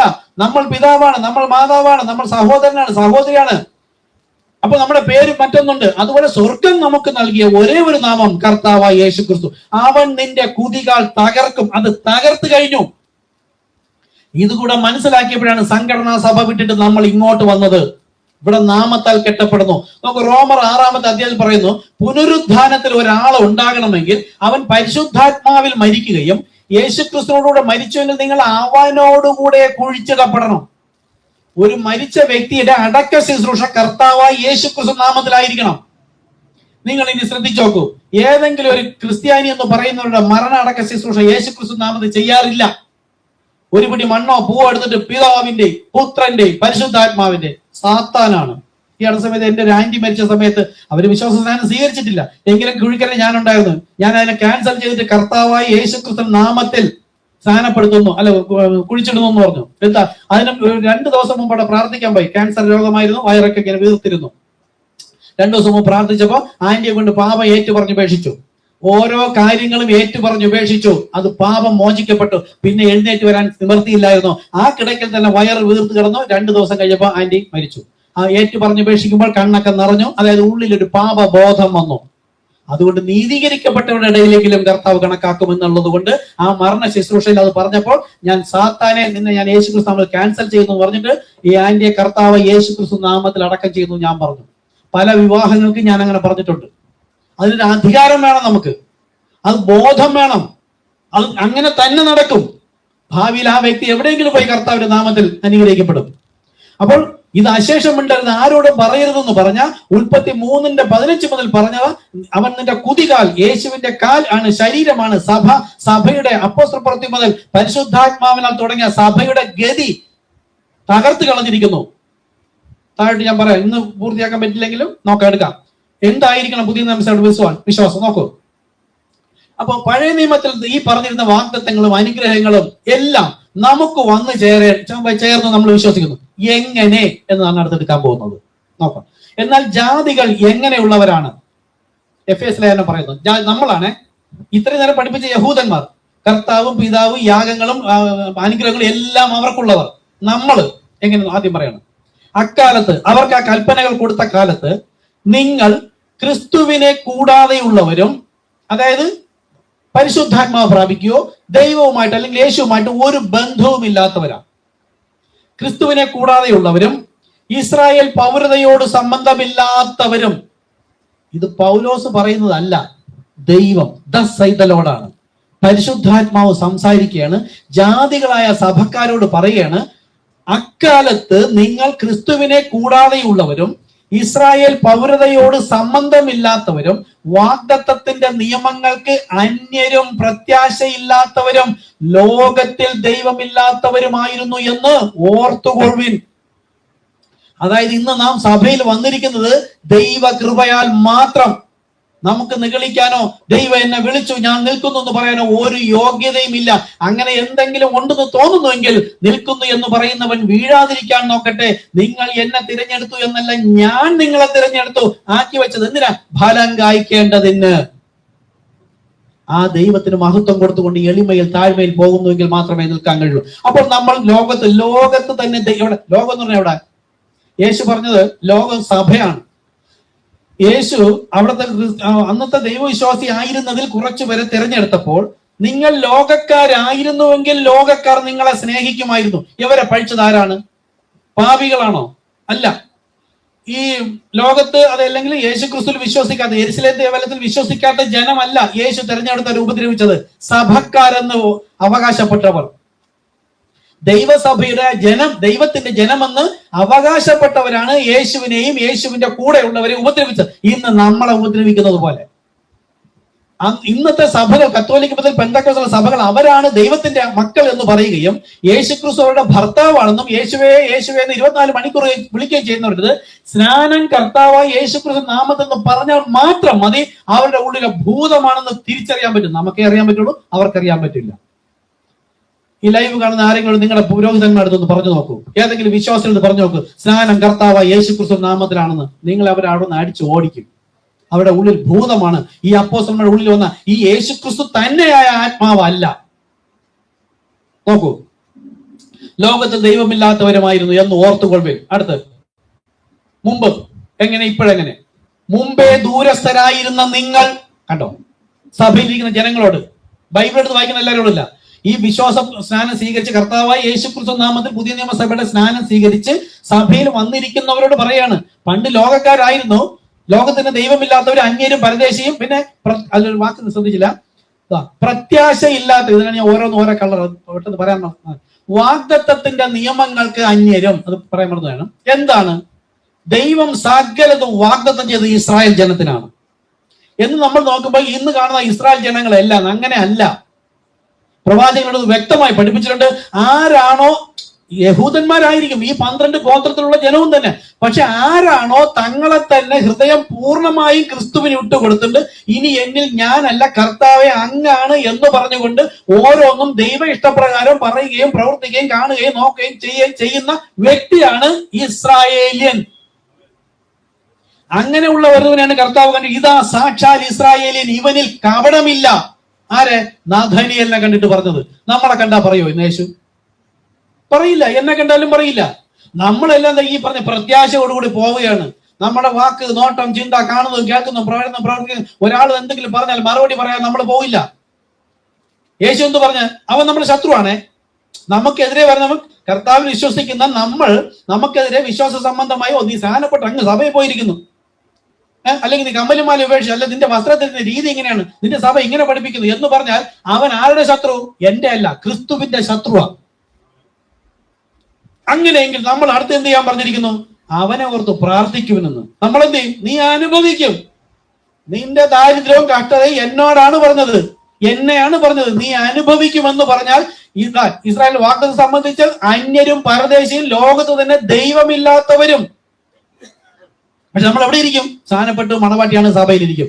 നാവൊന്ന് അടക്കി വെക്കാമോ? കർത്താവ് കൊണ്ടുപോകും. പരിഹസിക്കുന്നവരുടെ ഇടയിലൂടെ കർത്താവ് കൊണ്ടുപോകും. അപ്പൊ വാഗ്ദത്തത്തിന്റെ നിയമങ്ങൾക്ക് അന്യരും, അതായത് വാഗ്ദത്തം മുഴുവൻ ഇസ്രായേലിന്, അത് മുഴുവനും നമുക്ക് വരെയാണ്. ഇസ്രായേൽ എന്ന രാജ്യമല്ല, നമുക്ക് 1000 ആണ്ട് വാഴ്ചയിൽ ഉണ്ടാകുന്ന ആ പുതിയ യെരുശലേം, ഈ യെരുശലേമല്ല, അത് നമുക്ക്. അപ്പൊ അതിന് മുന്നോടിയായി ദൈവം കൊടുത്തതാണ് ഈ യെരുശലേം. ഇന്ന് ജാതികളായ നമ്മളെ വിളിച്ച് വേർതിരിച്ച് ഈ ഒരൊറ്റ നാമത്തിലെ സ്നാനം വിശ്വസിച്ച് ചെയ്യണം. അതാണ് നമ്മൾ ക്ലാസ് എടുക്കുന്നത്. ഇത് പൂർണ്ണമായി വിശ്വസിച്ചിട്ട് വേണം. ഇല്ലെങ്കിൽ എന്താ? വിശ്വസിക്കുകയും സ്നാനമേൽക്കുകയും ചെയ്യുന്നവൻ രക്ഷിക്കപ്പെടും, വിശ്വസിക്കാത്തവൻ ശിക്ഷാവിധിയിലകപ്പെടും. ഇനി ഒരുപക്ഷെ പൂർണ്ണമായി വിശ്വസിക്കാതെ വന്നാൽ നമ്മൾ ആ ക്ലാസ്സിൽ കേൾക്കുമ്പോൾ ഇതുപോലെ വചനം എടുക്കുമ്പോൾ, കർത്താവെ എന്നോട് ക്ഷമിക്കണം, ഞാനിത് അറിഞ്ഞിട്ടല്ല അന്ന് സ്നാനപ്പെട്ടതെങ്കിൽ, ദിനം പ്രതി പുതുക്കത്തിന്റെ അതാണ് ആരാധന, ലാസ്റ്റത്തെ പ്രയർ. ഈ സമയത്തും നമുക്ക് ക്ഷമ ചോദിക്കാൻ കർത്താവുണ്ട്. ഓക്കെ, അടുത്ത് പ്രത്യാശയില്ലാത്തവരും, അത് തൊട്ട് താഴോട്ട് പറയാം. അപ്പൊ നമ്മളെ കുറിച്ച് പറയാണ്, അന്ന് അവർക്ക് നൽകിയപ്പോൾ നമ്മൾ പ്രത്യാശ പോലും ഇല്ലാത്തവർ. എന്താണ് പ്രത്യാശ? താഴോട്ട് പറയാം. കർത്താവായ യേശുക്രിസ്തു നാമത്തിൽ അവർ പ്രത്യാശ വയ്ക്കും. ആര്? ജാതികൾ. ഈ ഭൂമി മുഴുവൻ കാണുന്ന നമ്മുടെ സ്വന്തവും ബന്ധവും എന്ന് പറഞ്ഞാൽ ഈ പള്ളിക്കാർ മുഴുവൻ ജാതികളാണ്. നമ്മളെയും ജാതികളുടെ കൂട്ടത്തിലാണ് എണ്ണുന്നത്. അപ്പൊ നമ്മൾ ഒരു നാമത്തിലാണ് പ്രത്യാശ. താഴോട്ട് വചനം പറഞ്ഞുതരാം. അത് കർത്താവായ യേശുക്രിസ്തു നാമത്തിലാണ്. ഇവരെന്ത് പ്രത്യാശ വെച്ചിരിക്കുന്നു? അപ്പൊ പ്രത്യാശ വെച്ചിരിക്കുന്ന നാം അത് വിശ്വസിക്കുകയും പറയുകയും പ്രവർത്തിക്കുകയും സ്നാനപ്പെടുകയും ചെയ്യുന്ന നമ്മൾ അവരോട് പറയുമ്പോൾ അവർ നമ്മെ നോക്കി ക്രുദ്ധിക്കുന്നുവെങ്കിൽ അവരുടെ ഉള്ളിൽ ആത്മാവ് എതിർ ക്രിസ്തു. അതാ വെളിപ്പാട് 18:4, അവളെ വിട്ട് പോരുവിൻ, അവളുടെ പാപം ആകാശത്തോളം കുന്നിച്ചിരിക്കുന്നു.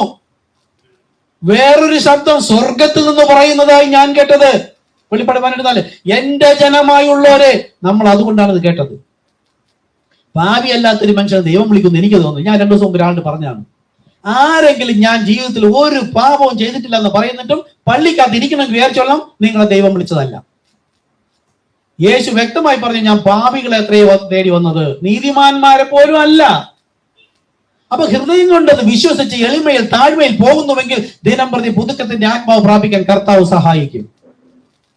ഞാൻ ഒരു തെറ്റും ചെയ്തില്ലെങ്കിൽ അവിശ്വസിച്ചില്ലേ, അത് എന്നെ പാപമായില്ലേ? ദൈവത്തിന്റെ വചനത്തിലുള്ള അവിശ്വാസമാണ് പാപം, ഒന്നാമത്തെ പാപം. ഓക്കെ, അപ്പൊ പ്രത്യാശയില്ലാത്തവരും ലോകത്തിൽ ദൈവമില്ലാത്തവരുമായിരുന്നു എന്ന് ഓർത്തുകൊള്ളുവിൻ. ആര്? വിശ്വാസ സ്നാനം സ്വീകരിച്ച് പരിശുദ്ധാത്മാ ലഭിച്ച് സഭയിൽ വന്നിരിക്കുന്നവരോട് ഞാൻ ഒരു കാര്യം കൂടെ പറയാം. നമ്മൾ ഒരു യോഗ്യതയും ഇല്ലാതെ ഒരു ഗതിയും ഇല്ലാതെ കിടന്നപ്പോൾ സമൂഹത്തിലുള്ള ഒരു വ്യക്തിക്ക്, നമ്മുടെ ആരുമല്ല, ആരോ ഒരാൾ നമ്മളോട് ഒരു അനുകമ്പ തോന്നി, നമ്മളെ എടുത്ത് കുളിച്ച് ഒരുക്കി റെഡിയാക്കി ഡ്രസ്സൊക്കെ തന്ന് താമസയോഗ്യമാക്കി ആഹാരവും തന്ന് ഒരു ജീവിത മാർഗവും തന്ന് നമ്മൾ കുറെ കാലം കഴിഞ്ഞ് നല്ല ലെവലിൽ ആയിരിക്കുകയാണെങ്കിൽ അദ്ദേഹത്തെ തിരിഞ്ഞു നോക്കാതെ നടക്കുന്നുവെങ്കിൽ ഓർമ്മപ്പെടുത്തുന്ന കാര്യം. ഇന്ന് നീ എല്ലാം ആയിരിക്കുന്നു, അന്ന് നീ വാഗ്ദത്തത്തിന്റെ നിയമങ്ങൾക്ക് വാഗ്ദത്തത്തിന്റെ നിയമങ്ങൾക്കും അന്യരും പ്രത്യാശ, ദൈവത്തിൽ പ്രത്യാശയില്ലാത്തവരും ലോകത്ത് തന്നെ ദൈവമില്ലാത്തവരും എന്ന് നീ ഓർത്തുകൊള്ളുവേൻ. അപ്പോഴാണ് നമ്മൾ വീഴേണ്ടത്. കർത്താവേ, ഒരു യോഗ്യതയുമില്ലാത്ത എന്നെയാണല്ലോ അങ്ങ് വിളിച്ചത്, ഇപ്പോഴും തെറ്റിപ്പോകുന്നു. അപ്പോഴും ശടകുടഞ്ഞ് എഴുന്നേറ്റ്, കുഞ്ഞുങ്ങളെ, നിങ്ങൾ പാപം ചെയ്തുവെങ്കിലോ നീതിമാനായ യേശുക്രിസ്തു കാര്യസ്ഥൻ നിങ്ങൾക്ക് ദൈവത്തിന്റെ വലതുഭാഗത്ത്. അത് പറയും, ദൈവം അവിടെ ഇപ്പുറത്തെ കസേരയിൽ, യേശുക്രിസ്തു എന്നല്ല. ദൈവത്തിന്റെ വലതുഭാഗം എന്ന് വെച്ചാൽ കർത്താവ് നമുക്ക് വേണ്ടി വാഗ്ദത്തം ചെയ്ത നിയമങ്ങളും കാൽവരി ക്രൂശിലെ യാഗവും, അതായത് അറക്കപ്പെട്ട കുഞ്ഞാടൊന്നും അവിടെ ഇല്ല, രക്തം ഒഴുകിക്കൊണ്ടിരിക്കുന്ന കുഞ്ഞാടൊന്നും അവിടെ ഇരിക്കുന്നില്ല. പക്ഷേ ആ വാഗ്ദത്തത്തിന്റെ വചനങ്ങൾ സ്വർഗത്ത് സ്ഥിരമായിരിക്കുന്നു. ഞാൻ ആ വചനം വിശ്വസിച്ച് പാപമോക്ഷം ചോദിക്കുമ്പോൾ വലതുഭാഗത്ത് എന്ന് പറഞ്ഞാൽ ആ വചനം ഇന്നും അധികാരത്തോടുകൂടെ, ഹൃദയത്തിൽ ഹൃദയനുറുക്കത്തോടുകൂടി പാപക്ഷമ ചോദിക്കുന്നവന് വേണ്ടി ആ വചനം ഇന്നും അധികാരപ്പെടുത്തിയിരിക്കുന്നു. അതാണ് വലതുഭാഗത്തിന്റെ അധികാരം. അപ്പോഴാണ് നമ്മുടെ പാപം ക്ഷമിക്കപ്പെടുന്നത്. നോക്കൂ, അപ്പൊ അങ്ങനെ ഓർത്തുകൊള്ളു. അടുത്ത്, മുമ്പേ ദൂരസ്ഥരായിരുന്ന നിങ്ങൾ, സഭയിലിരിക്കുന്ന ജനങ്ങളോട് ഇപ്പോൾ ഹല്ലേലൂയ സ്തോത്രം പറയാൻ തക്കവണ്ണം ഇപ്പോൾ ക്രിസ്തേശുവിൽ ക്രിസ്തുവിന്റെ രക്തത്താൽ സമീപസ്ഥരായിരിക്കുന്നു. ഇത്രേ ഇവിടെ പറഞ്ഞിട്ടുള്ളൂ. ഇതിനകത്ത് ഒരുപാട് സംസാരിക്കാനുണ്ട്. അതാണ് ഞാൻ ചുവപ്പ് കളറിൽ കൊടുത്തത്. മുമ്പേ ദൂരസ്ഥരായിരുന്നു, അതായത് വാഗ്ദത്തത്തിന്റെ നിയമങ്ങൾക്ക് അന്യരും പരദേശിയും ലോകത്ത് ദൈവമില്ലാത്തവരും ഒരു പ്രതീക്ഷയുമില്ല, പ്രത്യാശയും ഇല്ലാതെ കിടന്ന ജനമായിരുന്നു നാം. ദൂരസ്ഥർ, ദൈവത്തിന്റെ അടുക്കൽ വരാൻ പറ്റില്ല. ഇന്നും ദൈവത്തിന്റെ അടുക്കൽ വരണമെങ്കിൽ ആദ്യം എന്ത് ചെയ്യണമെന്ന് അറിയാമോ? യേശു പറഞ്ഞു, ഞാൻ വിശുദ്ധനാകയാൽ നിങ്ങൾ വിശുദ്ധരാകുവേൻ. നിത്യജീവന് വേണ്ടി ബൈബിൾ എടുത്തുകൊണ്ട് പള്ളികളിൽ പോയി പ്രാർത്ഥിക്കുമ്പോൾ യേശു എന്ന് പറഞ്ഞു, നിത്യജീവൻ ഉണ്ട്, നിങ്ങൾ തിരുവഴുത്തുകളിൽ നിത്യജീവൻ ഉണ്ട് എന്ന് പറഞ്ഞ് തിരയുന്നു. അതാണ് ഈ കത്തോലിക്ക മുതൽ പെന്തക്കോസ്തലുള്ളവർ. പക്ഷെ നിത്യജീവൻ പ്രാപിക്കേണ്ടതിന് നിങ്ങൾക്ക് എന്റെ അടുക്കൽ വരുവാൻ മനസ്സിലെന്ന് വെച്ചാൽ ബൈബിൾ മടക്കി വെച്ചിട്ട് നേരെ യേശുവിനടുക്ക് പോകാനല്ല. അതിന് പുരോഹിതൻ പരിശുദ്ധാത്മാവ് പ്രാപിച്ചുകൊണ്ട് അതിനു വേണ്ട കാര്യങ്ങൾ ദൈവം പഠിപ്പിക്കും. അപ്പൊ ദൈവത്തിന്റെ അടുക്കൽ വരാൻ കഴിയാത്തവൻ ആരാണ്? പാപി.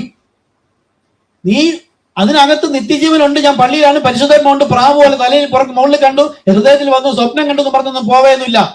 യേശുക്രിസ്തുവിന്റെ അടുക്കൽ വരണമെങ്കിൽ നീ ആദ്യം ഒരു പാപിയാണ്, കുറവുണ്ട് എന്ന് ഉത്തമ ബോധത്തോടുകൂടി എന്റെ അടുക്കൽ വരണമെങ്കിൽ ആദ്യം നീ പാപബോധമുണ്ടാകണം. പാപം ഏറ്റുപറഞ്ഞുപേക്ഷിക്കണം, ഫസ്റ്റ് സ്റ്റെപ്പ്. അപ്പോൾ തന്നെ പാപ ശരീരത്തിൽ മരിക്കുന്നു, ക്രിസ്തുവിനോടുകൂടെ മരിക്കുന്നു. അവനെ യേശു ക്രിസ്തുവിനോടുകൂടെ മരിച്ചുവെങ്കിൽ അവനോടുകൂടെ കുഴിച്ചിടപ്പെടണം. അതാണ് കർത്താവായ യേശു ക്രിസ്തു നാമത്തിലെ സ്നാനം. ആ പാപമോചന സ്നാനത്തിലൂടെ നാം സ്നാനക്കുളത്ത് നിന്ന് എഴുന്നേറ്റ് വരുമ്പോൾ ആദ്യം നീതീകരിക്കപ്പെട്ടവരായും പിന്നെയോ പരിശുദ്ധാത്മാവ്, യോഹന്നാൻ പറഞ്ഞ പോലെ എന്റെ പിന്നാലെ വരുന്നവൻ പരിശുദ്ധാത്മാവിനാലും അഗ്നിയാലും സ്നാനം കഴിപ്പിക്കുന്നു. ആ പരിശുദ്ധാത്മാവ് എന്റെ ഹൃദയത്തിലേക്ക് വന്നിട്ട് എന്റെ പഴയ പാപ സ്വഭാവം മുഴുവൻ മാറ്റിയിരിക്കും. അത് മാറിയില്ലെങ്കിൽ ഞാനായാലും നിങ്ങളായാലും വീണ്ടും ജനിച്ചിട്ടില്ലെന്ന ബൈബിളാണ്. നമുക്കിതുകൊണ്ട് ജീവിക്കാം, എനിക്കും ജീവിക്കാം, നിങ്ങൾക്കും ജീവിക്കാം, അനുഗ്രഹം കിട്ടും, കർത്താവ് എന്ന് പറഞ്ഞു നടക്കാം. പക്ഷെ പഴയ സ്വഭാവം ഇന്നുവരെ മാറിയില്ലെങ്കിൽ ഞാനല്ല, കർത്താവ് പറയുന്നു, വീണ്ടും ജനനം എന്ന് തന്നെ മറ്റൊരു ജീവൻ എന്നിൽ വന്നു. ഇനി ആ ജീവൻ എന്നിൽ ഇരുന്നു കൊണ്ട് ക്രിസ്തുവിന്റെ ജീവിതം എന്നിലൂടെ ജീവിക്കുമ്പോഴാണ് ഞാൻ പുതിയ സൃഷ്ടി. പഴയത് മുഴുവൻ കഴിഞ്ഞുപോയി, എന്നിൽ നിന്ന് എന്തു മാറി? ഇത് ചോദിക്കാതിരുന്ന നല്ലത്, ബാക്കിയൊക്കെ പാസ് പറ. അങ്ങനെയല്ല, ഇതാണ് ആരാധന. ഇതുപോലെ ഓരോന്നും നമ്മുടെ ഹൃദയത്തെ ദുർക്കുണ്ടാകുമ്പോ ഇന്നും നമ്മൾ പാപം പറഞ്ഞിട്ടുണ്ടാകാം, തെറ്റ് ചിന്തിച്ചിട്ടുണ്ടാകാം. കാര്യം ജനങ്ങൾക്കിടയിലാക്കിയിരിക്കുന്നത് ലോകം മുഴുവനും അങ്ങനെ തന്നെയാണ്, ഏറിയ ഭാഗവും. അതിനിടയിലൂടെ വരുമ്പോഴും പോകുമ്പോഴും നോക്കുമ്പോഴും ചിന്തിക്കുമ്പോഴും സ്വപ്നവും എല്ലാം ഇങ്ങനെ തന്നെ ആയിരിക്കാം. അപ്പോൾ ഇപ്പോൾ ക്രിസ്തേശുവിൽ എന്ന് പറഞ്ഞാൽ യേശുവിൽ നിന്നല്ല, ക്രിസ്തേശു, അതായത് ശരീരധാരിയായി വന്ന ആ പാപപരിഹാര യാഗത്തിലൂടെ, അതാണ് എന്നിലൂടെ, അല്ലാതെ ആർക്കും പിതാവിന്റെ സന്നിധിയിൽ പോകാൻ കഴിയില്ലെന്ന് വെച്ചാൽ എന്റെ അടുക്കൽ വരണമെങ്കിൽ പാപം മോചിച്ചിരിക്കണം. പാപം മോചിക്കാൻ ഒരൊറ്റ വഴി കർത്താവായ യേശു ക്രിസ്തു നാമത്തിലെ പാപമോചന സ്നാനം. ആ സ്നാനത്തിലൂടെ നിങ്ങൾ വിശുദ്ധരായിട്ട്, ദൈവം ആരാണ്? വിശുദ്ധനല്ല, ദൈവം പരിശുദ്ധൻ. പക്ഷെ എന്നിട്ട് ദൈവമായ യേശു എന്തുകൊണ്ട് വിശുദ്ധൻ എന്ന് പറഞ്ഞു? താൻ ശരീരത്തിലായപ്പോൾ നമുക്കൊരു റോൾ മോഡലാണ്. അവൻ പുത്രനും ദൈവം നൽകുന്നവൻ പിതാവും എന്ന റോൾ മോഡൽ. അത് അങ്ങനെ തന്നെയാണ്. ശരീരം വിട്ട് ഉപേക്ഷിച്ചപ്പോൾ ദൈവത്തോടുള്ള സമത്വം മുറുകെ പിടിക്കാതെ വേഷത്തിൽ മനുഷ്യനായവൻ തിരികെ അവൻ സ്വർഗീയടങ്ങളിലേക്ക് പോകും എന്ന് കണ്ട ആദ്യത്തെ വ്യക്തി ആരാണെന്നറിയാമോ? ക്രൂശിലെ കള്ളൻ. നീ രാജ്യത്വം പ്രാപിക്കുമ്പോൾ എന്നെയും ഓർക്കണമേ എന്ന് ക്രൂശിലെ മഹാഭാവിയായ കള്ളൻ പറഞ്ഞു. അതായത് നീ സ്വർഗീയ രാജാവായിരുന്നവനാണ്. ഇസ്രായേലിന്റെ രാജാവായ സൈന്യങ്ങളെ യഹോവ നഥനീൽ പറഞ്ഞു, നീ ഇസ്രായേലിന്റെ രാജാവ്, നീ രാജ്യത്വം പ്രാപിക്കും. സ്വർഗത്തിൽ ഇരുന്നവനാണ് ഇറങ്ങി വന്നത്, അല്ലാതെ ലോകം പഠിപ്പിക്കുമ്പോൾ ഇത് വേറെ അത് വേറെ, ഇത് പുത്രൻ അത് പിതാവെന്നല്ല. അതേ പുത്രൻ തന്നെ, അതാണ് ശരീരത്തിൽ ഇരുന്ന പ്രധാന. ഇപ്പോൾ ക്രിസ്തേശുവിൽ, അതായത് പാപപരിഹാര മാർഗത്തിലൂടെ ഞാൻ ആദ്യം ചേർന്നത് ലോക്കൽ സഭയിലും. അതാണ് നമുക്കൊരു സഭയുണ്ടായിരിക്കണം, വചനം കേട്ടിരിക്കണം, നമ്മൾ തിരുവത്താഴം കഴിച്ചിരിക്കണം, പാദ ശുശ്രൂഷ ചെയ്തിരിക്കണം. ഇത് ലോക്കൽ സഭയാണ്. എവിടെയെങ്കിലും വചനം കേട്ടിരുന്നിട്ട് കാര്യമൊന്നുമില്ല. അപ്പോൾ നമുക്കൊരു ലോക്കൽ സഭയുണ്ടാകണം, കൂട്ടായ്മ ആചരിക്കണം, തിരുവത്താഴം കഴിച്ചിരിക്കണം, പാദ ശുശ്രൂഷ ചെയ്തിരിക്കണം. ഇതില്ലാതെ വരുന്ന കാലമുണ്ട്. അന്ന് ദൈവം കണക്കിടും. ഇന്ന് അതിനുള്ള കാലമാണ്. അപ്പോൾ പാപം മോചിച്ച് ക്രിസ്തുവിന്റെ ശരീരത്തിന്റെ ഭാഗമായപ്പോൾ യേശു ക്രിസ്തുവിനോട് ചേരുവാൻ സ്നാനമേറ്റവരായ നാം എല്ലാവരും അവനെ ധരിച്ചിരിക്കുന്നു. ഇതൊന്നും ചെയ്യാതെ ലോകത്തിന്റെ സഭ പറയുന്നു, ഞാൻ യേശു ക്രിസ്തുവിനോട് ചേരാൻ സ്നാനമേറ്റു. വെറുതെയാണ് ഈ പുരോഹിതം പഠിപ്പിക്കുന്നത്. കള്ളക്രിസ്തുക്കളും കള്ളപ്രവാചകന്മാരും. അതിനാദ്യത്തെ പ്രോസസ് മുതലേ വരേണ്ടതുണ്ട്. നോക്കൂ, ഇപ്പോൾ വിശ്വാസ സ്നാനം സ്വീകരിച്ച് സഭയിൽ വന്നിട്ടുണ്ട്. ക്രിസ്തേശുവിൽ ക്രിസ്തുവിന്റെ രക്തത്താൽ, ദൈവത്തിന്റെ രക്തത്താലല്ല. യേശുവിന്റെ രക്തം നമ്മൾ സകല പാപം പോകുന്നു പറയുന്നുണ്ട്. പക്ഷെ ഇവിടെ ക്രിസ്തു ശരീരധാരിയായ രക്തമൊഴുകിയത് ദൈവത്തിൽ നിന്നല്ല, ദൈവം ആത്മാവാകുന്നു. തക്കാളി ചുമന്നിരിക്കുന്നത് കൊണ്ട് തക്കാളിയിൽ കുത്തിയ രക്തം വരുമോ? ഇല്ല. ദൈവം ആത്മാവാണ് ശരീരധാരിയായി വന്ന്. എങ്ങനെ?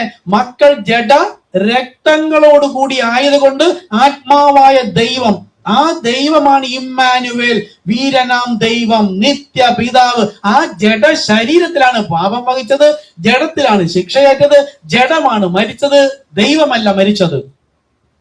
ആ ജഡശരീരത്തിൽ നിന്നാണ് രക്തം ചെയ്തത്. അതാണ് ക്രിസ്തുവിന്റെ രക്തത്താൽ സമീപസ്ഥനായിരിക്കുന്നു. ഇത്രയും ഇവിടെ പറഞ്ഞിട്ടുള്ളൂ.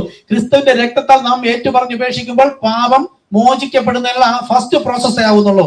അതങ്ങനെ നമ്മൾ പാപസംബന്ധമായി മരിച്ചു. ഇപ്പൊ നോക്കൂ, ക്രിസ്തുവിൽ മരിച്ച ഒരു മനുഷ്യനെ നമ്മൾ ക്രിസ്തുവിൽ മരിച്ചു, അവന്റെ ജീവിതം തീർന്നു, എവിടെയെങ്കിലും കളയുമോ? ഇല്ല. തിരികെ അടക്ക ശുശ്രൂഷയുണ്ട്.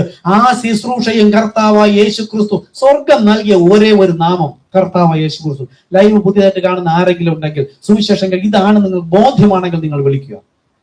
ഫോൺ നമ്പർ കൊടുക്കുന്നുണ്ട്. ഈ ഒരു മരണ അടക്ക ശുശ്രൂഷയാണ് സ്നാനത്തിൽ നടക്കുന്നത്. അപ്പൊ പരിശുദ്ധാത്മാവിൽ മരിച്ചു. ഈ കത്തോലിക്ക, പെന്തക്കോസ്ത്, മാർത്തോമ എല്ലാവരും മരിക്കുന്നു. എന്നാ പിന്നെ അങ്ങനെ പോയാൽ പോരെ? അടക്കവും യേശു ക്രിസ്തുവിനോടുകൂടെ മരിച്ചുവെങ്കിൽ നിങ്ങൾ റോമർ 6 വായിച്ചു, അവനോടുകൂടെ കുഴിച്ചിടപ്പെട്ടു. തൊട്ട് താഴോട്ട് പറഞ്ഞത്, അവന്റെ മരണത്തിന്റെ സാദൃശ്യത്തോട് ഏകീഭവിച്ചവരായെങ്കിൽ, ആരെങ്കിലും കർത്താവ് യേശു ക്രിസ്തു നാമത്തിൽ പാപമോചനം ലഭിച്ച് യേശു ക്രിസ്തു നാമത്തിൽ സ്നാനപ്പെട്ട് യേശു ക്രിസ്തു നാമത്തിൽ ജീവിച്ച് മരിക്കുമ്പോഴും ആ പരിശുദ്ധാത്മാവിൽ തന്നെ മരിച്ചാൽ അവനോടുകൂടെ കുഴിച്ചിടപ്പെട്ടാലേ പുനരുദ്ധാനത്തിൽ ഉണ്ടാവുകയുള്ളൂ. പച്ചയ്ക്ക് പറഞ്ഞിട്ടുണ്ട്. ഈ പുരോഹിത വർഗം മുഴുവനും എതിർ ക്രിസ്തുക്കളില്ലേ? ഒരു വ്യക്തിയുടെ അടക്ക ശുശ്രൂഷ പോലും ഒരു യേശുക്രിസ്തു നാമത്തെ ചെയ്യാതിരിക്കാൻ എവിടെ ഉള്ളിൽ ആത്മാവ് എത്രത്തോളം ക്രിസ്തുവിനോട് വിരുദ്ധമാണെന്ന് ആലോചിച്ച് നോക്കൂ. നമ്മുടെ പലരും പാസ്റ്റർമാരായിരിക്കും. ഇനി ഞാൻ തന്നെ ഭയങ്കര മണവാട്ടി എന്ന് പറയായിരിക്കും. എതിർ ക്രിസ്തുവാണ്, അതിനെ അവളെ വിട്ട് പോരുവേൻ. അപ്പോൾ ക്രിസ്തുവിന്റെ രക്തത്താൽ സമീപസ്ഥനായിരിക്കുന്നു. എവിടെ സമീപസ്ഥൻ? യേശു പറഞ്ഞു, എന്റെ അടുക്കൽ വരുവാൻ മനസ്സില്ല.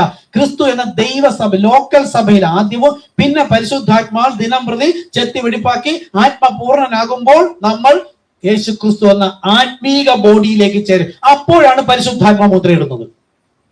ബോഡിയിലേക്ക് ചേരുന്നതിന് മുമ്പ്, അതായത് പാപം പൂർണ്ണമായി മോചിച്ച് ഇനി പാപം ചെയ്യില്ല എന്നും ഇനി അവൻ തെറ്റിപ്പോകില്ല എന്നും പരിശുദ്ധാത്മാവ് ലഭിച്ചിട്ട് കുറെ കാലം കഴിഞ്ഞ് വിട്ടിട്ട് പോയെങ്കിൽ വിചാരിച്ചോളാം ദൈവം സീൽ ചെയ്തതല്ല. കാര്യം എന്താ? ബൈബിൾ പറയുന്നു, അവൻ തന്റെ തെരഞ്ഞെടുപ്പിനെ കുറിച്ച് ലജ്ജിക്കുന്നില്ല. അപ്പൊ പരിശുദ്ധാത്മാവ് നൽകി പാസ്റ്ററാണ്, വിശ്വാസിയാണ്, മണവാട്ടിയാണെന്ന് പറഞ്ഞിട്ട് 10 ദിവസം കഴിയുമ്പോൾ കളഞ്ഞിട്ട് പോകുന്നുവെങ്കിൽ അവൻ ആദ്യമേ ദൈവം ഉപയോഗിച്ചിട്ടുണ്ടാവാം, പരിശുദ്ധാത്മാവൻ മുദ്രയിട്ടില്ല. കാര്യം എന്താ? വീണ്ടെടുപ്പിൻ നാൾ വരെ മുദ്രയിട്ടതൊക്കെയാണ്.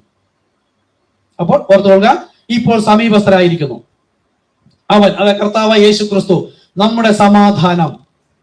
ശ്രദ്ധിച്ചോളണം. പഴയ നിയമത്തിൽ ഇസ്രായേൽ ജനങ്ങളെ കുറിച്ചാണ് ആദ്യം പറഞ്ഞത്. നമുക്ക് തിരുവത്താഴല്ലേ, കുറച്ച് സമയം കൂടെ എടുക്കാം, കുഴപ്പമില്ല, അല്പം ലേറ്റ് ഒരുപാട് ലേറ്റ് ആവില്ല. അവൻ നമ്മുടെ സമാധാനം. ആര്? കർത്താവ് യേശു ക്രിസ്തു. എന്താ പറഞ്ഞത്? ഞാൻ നിങ്ങൾക്ക് സമാധാനം തന്നേച്ചു പോകുന്നു, അത് ലോകം തരുന്ന സമാധാനമല്ല. യേശു ക്രിസ്തു നമുക്ക് നൽകിയ സമാധാനം എന്താണ്? അതാണ് സ്വസ്ഥത, പരിശുദ്ധാത്മാവ്. ഞാൻ പോകാഞ്ഞാൽ കാര്യസ്ഥൻ വരികയില്ല. അപ്പൊ ഞാൻ നിങ്ങൾക്ക് തന്നേച്ചു പോകുന്ന ആ സമാധാനമാകുന്നു പരിശുദ്ധാത്മ. അതായത് അവൻ നമ്മുടെ സമാധാനം. അടുത്ത്, ഈ കർത്താവായ യേശു ക്രിസ്തു കാൽവരി ക്രൂശിൽ യാഗമായ കാൽവരിയിലെ ഈ യാഗം നിമിത്തം ഇസ്രായേൽ ജനമെന്ന യഹൂദന്മാരും പാപികളായിരുന്ന നമുക്കും ഇപ്പോൾ ക്രിസ്തുവിങ്കിലേക്ക് പ്രവേശനം ലഭിച്ചിരിക്കുന്നു. 1000 ആണ്ട് വാഴ്ചയിലേക്ക് പോകുവാൻ ഇനി നാം ക്രിസ്തയേശുവിൽ പാപപരിഹാര മാർഗം ഒരുക്കി 8-ാം ദിവസത്തിൽ എന്ന പോലെ ആയിരിക്കണം നമ്മൾ ഈ പുതിയ നിയമസഭയിൽ ഇവിടെ ആരാധിക്കാൻ, ഇവിടെ ഇരിക്കാൻ.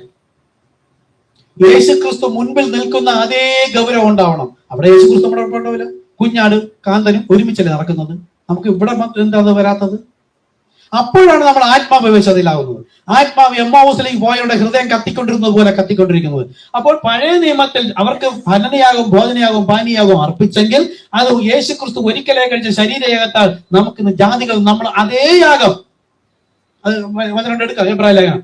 അപ്പൊ ഈ യാഗത്താൽ നമ്മൾ വിശദീകരിക്കണം. ഇപ്പോൾ സമീപസ്ഥരായിരിക്കുന്നു. എന്നിട്ട് ദൈവസഭയിലും അവിടുത്തെ ആരാധന അതേ ആത്മാവിവശതയിലായിരിക്കണം. ഇവിടെ ഇല്ലെങ്കിൽ വിട്ടുപോകും. നോക്കൂ, അവൻ ഇരുപക്ഷത്തെയും ഒന്നാക്കി. എവിടെ? കർത്താവായ യേശു ക്രിസ്തു കാൽവരിയിൽ ഒരുക്കിയ യാഗത്തിലൂടെ ഇരുപക്ഷത്തെ. പണ്ട് വാഗ്ദത്ത നിയമങ്ങൾക്ക് അന്യരും പരദേശികളും ലോകത്തിന്റെ ദൈവമില്ലാത്തവരും ഒക്കെ ആയിരുന്നു. ഇപ്പോഴോ നമുക്ക് പ്രത്യാശയായി വാഗ്ദത്തം എല്ലാം എങ്ങനെ വന്നു? കാൽവരിയിലെ യാഗം. ഈ യാഗമാണ് ഏദൻ തോട്ടത്തില് ഹാബേൽ ചെയ്ത കുഞ്ഞാട്ടിൻ യാഗം. കായിൻ ദൈവത്തിന്റെ സന്തതിയല്ല, ഹാബേലാണ് ദൈവത്തിന്റെ സന്തതി. അവന് പിടികിട്ടി ഏദൻ തോട്ടത്തിൽ നടന്ന ആപ്പിൾ തീറ്റ അല്ല, രക്തസംബന്ധമായ പാപം. അതിലൂടെ ഒരു ജീവൻ വന്നു. ആ രക്തം ദൈവഹിതമല്ലാത്ത ആ രക്തം അവിടെ ചീന്തപ്പെടണം, അത് ഒഴുക്കിക്കളയണം. അതിലൂടെ ഉണ്ടായ ജീവനെ കൊല്ലണം. അതാണ് പാപത്തിന്റെ ശമ്പളം, മരണം. ഒരു വ്യക്തി മരിക്കണമെങ്കിൽ രക്തം ചീന്തിയിട്ടല്ലാതെ പാപമോചനമില്ല. അപ്പൊ പാപമോചനവും രക്തവും തമ്മിൽ എന്ത് ബന്ധമെന്ന് അറിയാതെയാണ് ഈ സഭകൾ. മുസ്ലിംസും കല്ലെറിയുന്നുണ്ട്, ഹിന്ദുക്കളും കോഴിയെ മാടിനെ അറക്കുന്നുണ്ട്, രക്തം ചീന്തുന്നു എന്ന് അറിയാം. അത് ആരാ ഓർമ്മപ്പെടുത്തി കൊടുക്കുന്നത്? അവരുടെ ഉള്ളിൽ കിടക്കുന്ന ന്യായപ്രമാണമാണ്. ഇന്ന് അത് എബ്രാഹിം പറയുന്നത് എല്ലാ സകല മനുഷ്യരുടെ ഹൃദയത്തിൽ ന്യായപ്രമാണം എഴുതിയിരിക്കുകയാണ്. ഹൃദയം എന്ന മാംസപ്പലകയിൽ എഴുതിയിരിക്കുകയാണ്. അതുകൊണ്ടാണ് എത്ര ഉൾവനത്തിൽ പോയാലും ആരും കാണാതെ നമ്മൾ എന്തെങ്കിലും ഒരു വാഴക്കൊലയോ എന്തെങ്കിലും ഒന്ന് എടുക്കാൻ പോണെങ്കിൽ ഒന്ന് നോക്കും. നമ്മുടെ ഉള്ളിൽ ആ ന്യായപ്രമാണം ബോധം വരുത്തുകയാണ്. അത് നമ്മൾ രാത്രിയായാലും പകലായാലും എന്തെങ്കിലും തെറ്റ് എന്ന് നമുക്ക് ബോധമുള്ള ഒരു കാര്യം ചെയ്യാൻ പോകുമ്പോൾ ആദ്യം നമ്മളിൽ തന്നെ ഒരു പാപബോധം ഉണ്ടാവും. എന്നിട്ടും അത് ചെയ്യുമ്പോൾ ആ മനസാക്ഷി നിമിത്തമാണ് കർത്താവ് ന്യായം വിധിക്കുന്നത്. പക്ഷെ ഇന്ന് നമുക്ക് തെറ്റ് ചെയ്യാനുള്ള ഓപ്ഷൻ അല്ല. നമുക്ക് വീണ്ടും കുഞ്ഞുങ്ങളെ നിങ്ങൾ പാപം ചെയ്തുവെങ്കിലോ നീതിമാനായ യേശു ക്രിസ്തു കാര്യസ്ഥ നമുക്ക് ദൈവത്തിന്റെ വലതുഭാഗത്തുണ്ട്. പാപമോചനത്തെ ക്ഷമിക്കാൻ പ്രാർത്ഥിക്കുക, കർത്താവ് മോചിപ്പിക്കും. ആവർത്തിക്കരുത്, അല്ലെങ്കിൽ ആവർത്തിക്കാൻ പറയുക, അതിന് സ്ഥിരമാക്കി വെക്കരുത്. അപ്പോൾ അവൻ ഇരുപക്ഷത്തെയും ഒന്നാക്കി. ഞാൻ പറയുന്നത് മനസ്സിലാവുന്നുണ്ടോ? ഓരോന്നോരോന്ന് ഒരു കളർ കൊടുത്തിരിക്കുന്നത് വ്യക്തമായി ഓരോ ഭാഗവും പഠിപ്പിക്കും. ഇങ്ങനെയൊന്നല്ല, കുറച്ചുകൂടെ നല്ലോണം പഠിപ്പിക്കാൻ. ഇതിപ്പോ എങ്ങനെയെങ്കിലും തീർക്കണം, ഒറ്റ വിഷയത്തിൽ ഒരു യൂട്യൂബിൽ വിഷയം തീർക്കാൻ വെച്ചിട്ട്. അവൻ ഇരുപക്ഷത്തെയും വെച്ചാൽ ഇരുപക്ഷവും ആരായിരുന്നു? പാപികളായിരുന്നു. ഇസ്രായേൽ ജനത്തിലെ അല്ല. ഇസ്രായേൽ ജനം എന്ന് പറഞ്ഞത് അതിൽ നീതീകരിക്കപ്പെട്ടവരും ദൈവം അംഗീകരിച്ചവരാണ് ദൈവജനം എന്ന് ഇസ്രായേൽ മക്കൾ. ബാക്കിയെല്ലാം അന്യരും പരദേശിയും തന്നെയാണ്. നമ്മളും ജാതികളാണെന്ന് ലോകം പറയുന്നെങ്കിലും അതൊന്ന് വിളിച്ചു വേർതിരിച്ച് നമ്മൾ ആരാ? വിശുദ്ധ പൗരം. ജാതി എന്താ? 1 Petrus 2:9 അന്ധകാരത്തിൽ നിന്ന് തന്റെ അത്ഭുത പ്രകാശത്തിലേക്ക് വിളിച്ചവന്റെ സൽഗുണങ്ങളെ ഘോഷിപ്പാൻ തക്കവണ്ണം തിരഞ്ഞെടുക്കപ്പെട്ട രാജകീയ പുരോഹിത വർഗം, വിശുദ്ധ വംശം, സ്വന്തം ജനം. നമ്മൾ പാപം മോചിച്ചിട്ട് ദൈവം കണക്കിടുന്നത് കൊണ്ടാണ്. ഇല്ലാത്തവരെയൊന്നും ഇല്ല. നമ്മുടെ ബന്ധക്കാരെ സ്വന്തക്കാരെ ആരും നോക്കിയാലും തന്നെ ദൈവം കണക്കിടില്ല. അപ്പൊ അവൻ ഇരുപക്ഷത്തെയും ഒന്നാക്കിയത് കാൽവരിയിലെ യാഗത്തിലൂടെ. ചട്ടങ്ങളും കൽപ്പനകളുമായ ന്യായപ്രമാണം എന്ന ശത്രുത്വം. അപ്പം ന്യായപ്രമാണം കൊടുത്തതിനാ, കൽപ്പനകൾ നിയമങ്ങളും കൊടുത്തതിനാ? ശത്രുത്വം എന്ന് പറയാം. നമ്മൾ അങ്ങനെയല്ല കാണാൻ. ഒരു കാര്യം പറയാം. നമ്മളുടെ വീട്ടിന്റെ ഫ്രണ്ടിൽ ഒരു ഗ്രൗണ്ട്, നമ്മൾ കുട്ടിക്കാലമായിരിക്കുമ്പോൾ അയൽവക്കത്തുള്ള കുട്ടികൾ എല്ലാവരും വന്ന് ആ ഗ്രൗണ്ടിൽ കളിക്കും. എന്തെങ്കിലും കളികൾ, പെൺകുട്ടികൾ ആൺകുട്ടികൾ എന്തും കളിക്കുന്നുണ്ട്. ഒരു ദിവസം രാവിലെ ഉറക്കൊഴിച്ച് വന്നപ്പോഴത്തേക്ക് അവിടെ ഒരു ബോർഡ് വെച്ചിരിക്കുകയാണ്, ഇതിന് ഉടമസ്ഥനുണ്ട്. ഇനി അനധികൃതമായി കടക്കുന്നവനെ നിയമപരമായി ശിക്ഷിക്കും. Trespassers will be prosecuted. നമ്മൾ 10ാം ക്ലാസ് പണ്ടൊക്കെ പഠിച്ചതാണ്. അപ്പോൾ അനധികൃതമായി കടക്കുന്നവനെ നിയമപരമായി ശിക്ഷിക്കുമെന്നൊരു ബോർഡ്, അല്ലെങ്കിൽ ഇനി ഇവിടെ കടക്കരുത് എന്ന് ബോർഡ് വരുമ്പോൾ ഇനി അവിടെ കടക്കുന്നതാണ് പാപം. അപ്പൊ ഇതുപോലെയാണ് ന്യായപ്രമാണം. ന്യായപ്രമാണം എന്തിനു കൊടുത്തു? പാപബോധം വരുത്തുവാൻ. നീ പാപിയാണ് പാപിയാണ് പാപിയാണെന്ന് പറയാൻ തന്നെയാണ്. അതുകൊണ്ടാണ് അവർ വിശുദ്ധന്മാരെന്ന് പറഞ്ഞിട്ട് പോലും അവർ മരിച്ചിട്ട് അവർ സ്വർഗീയ പ്രവേശനം ആദ്യം നേടാത്തത്. ഒരിക്കലായി എന്നേക്കുമായി കർത്താവായ യേശു ക്രിസ്തു കാൽവരിയിൽ യാഗമായി ആ കല്ലറ അപ്പോഴാണ്, അതായത് തിരശീല നെടുകെ ചീന്തി കർത്താവ് മരിച്ചു എന്ന് കണ്ടപ്പോൾ പാപത്തിന്റെ പരിഹാരം മരണം. അപ്പോഴാണ് വിശുദ്ധന്മാരുടെ കല്ലറകൾ പൊട്ടിപ്പുറപ്പെട്ടത്. അപ്പോഴും പോയില്ല. അവന്റെ പുനരുദ്ധാനത്തിന് ശേഷം കല്ലറ വിട്ടു. അതായത് വീണ്ടെടുപ്പ് വില കൊടുത്ത ശേഷം കല്ലറ വിട്ടു.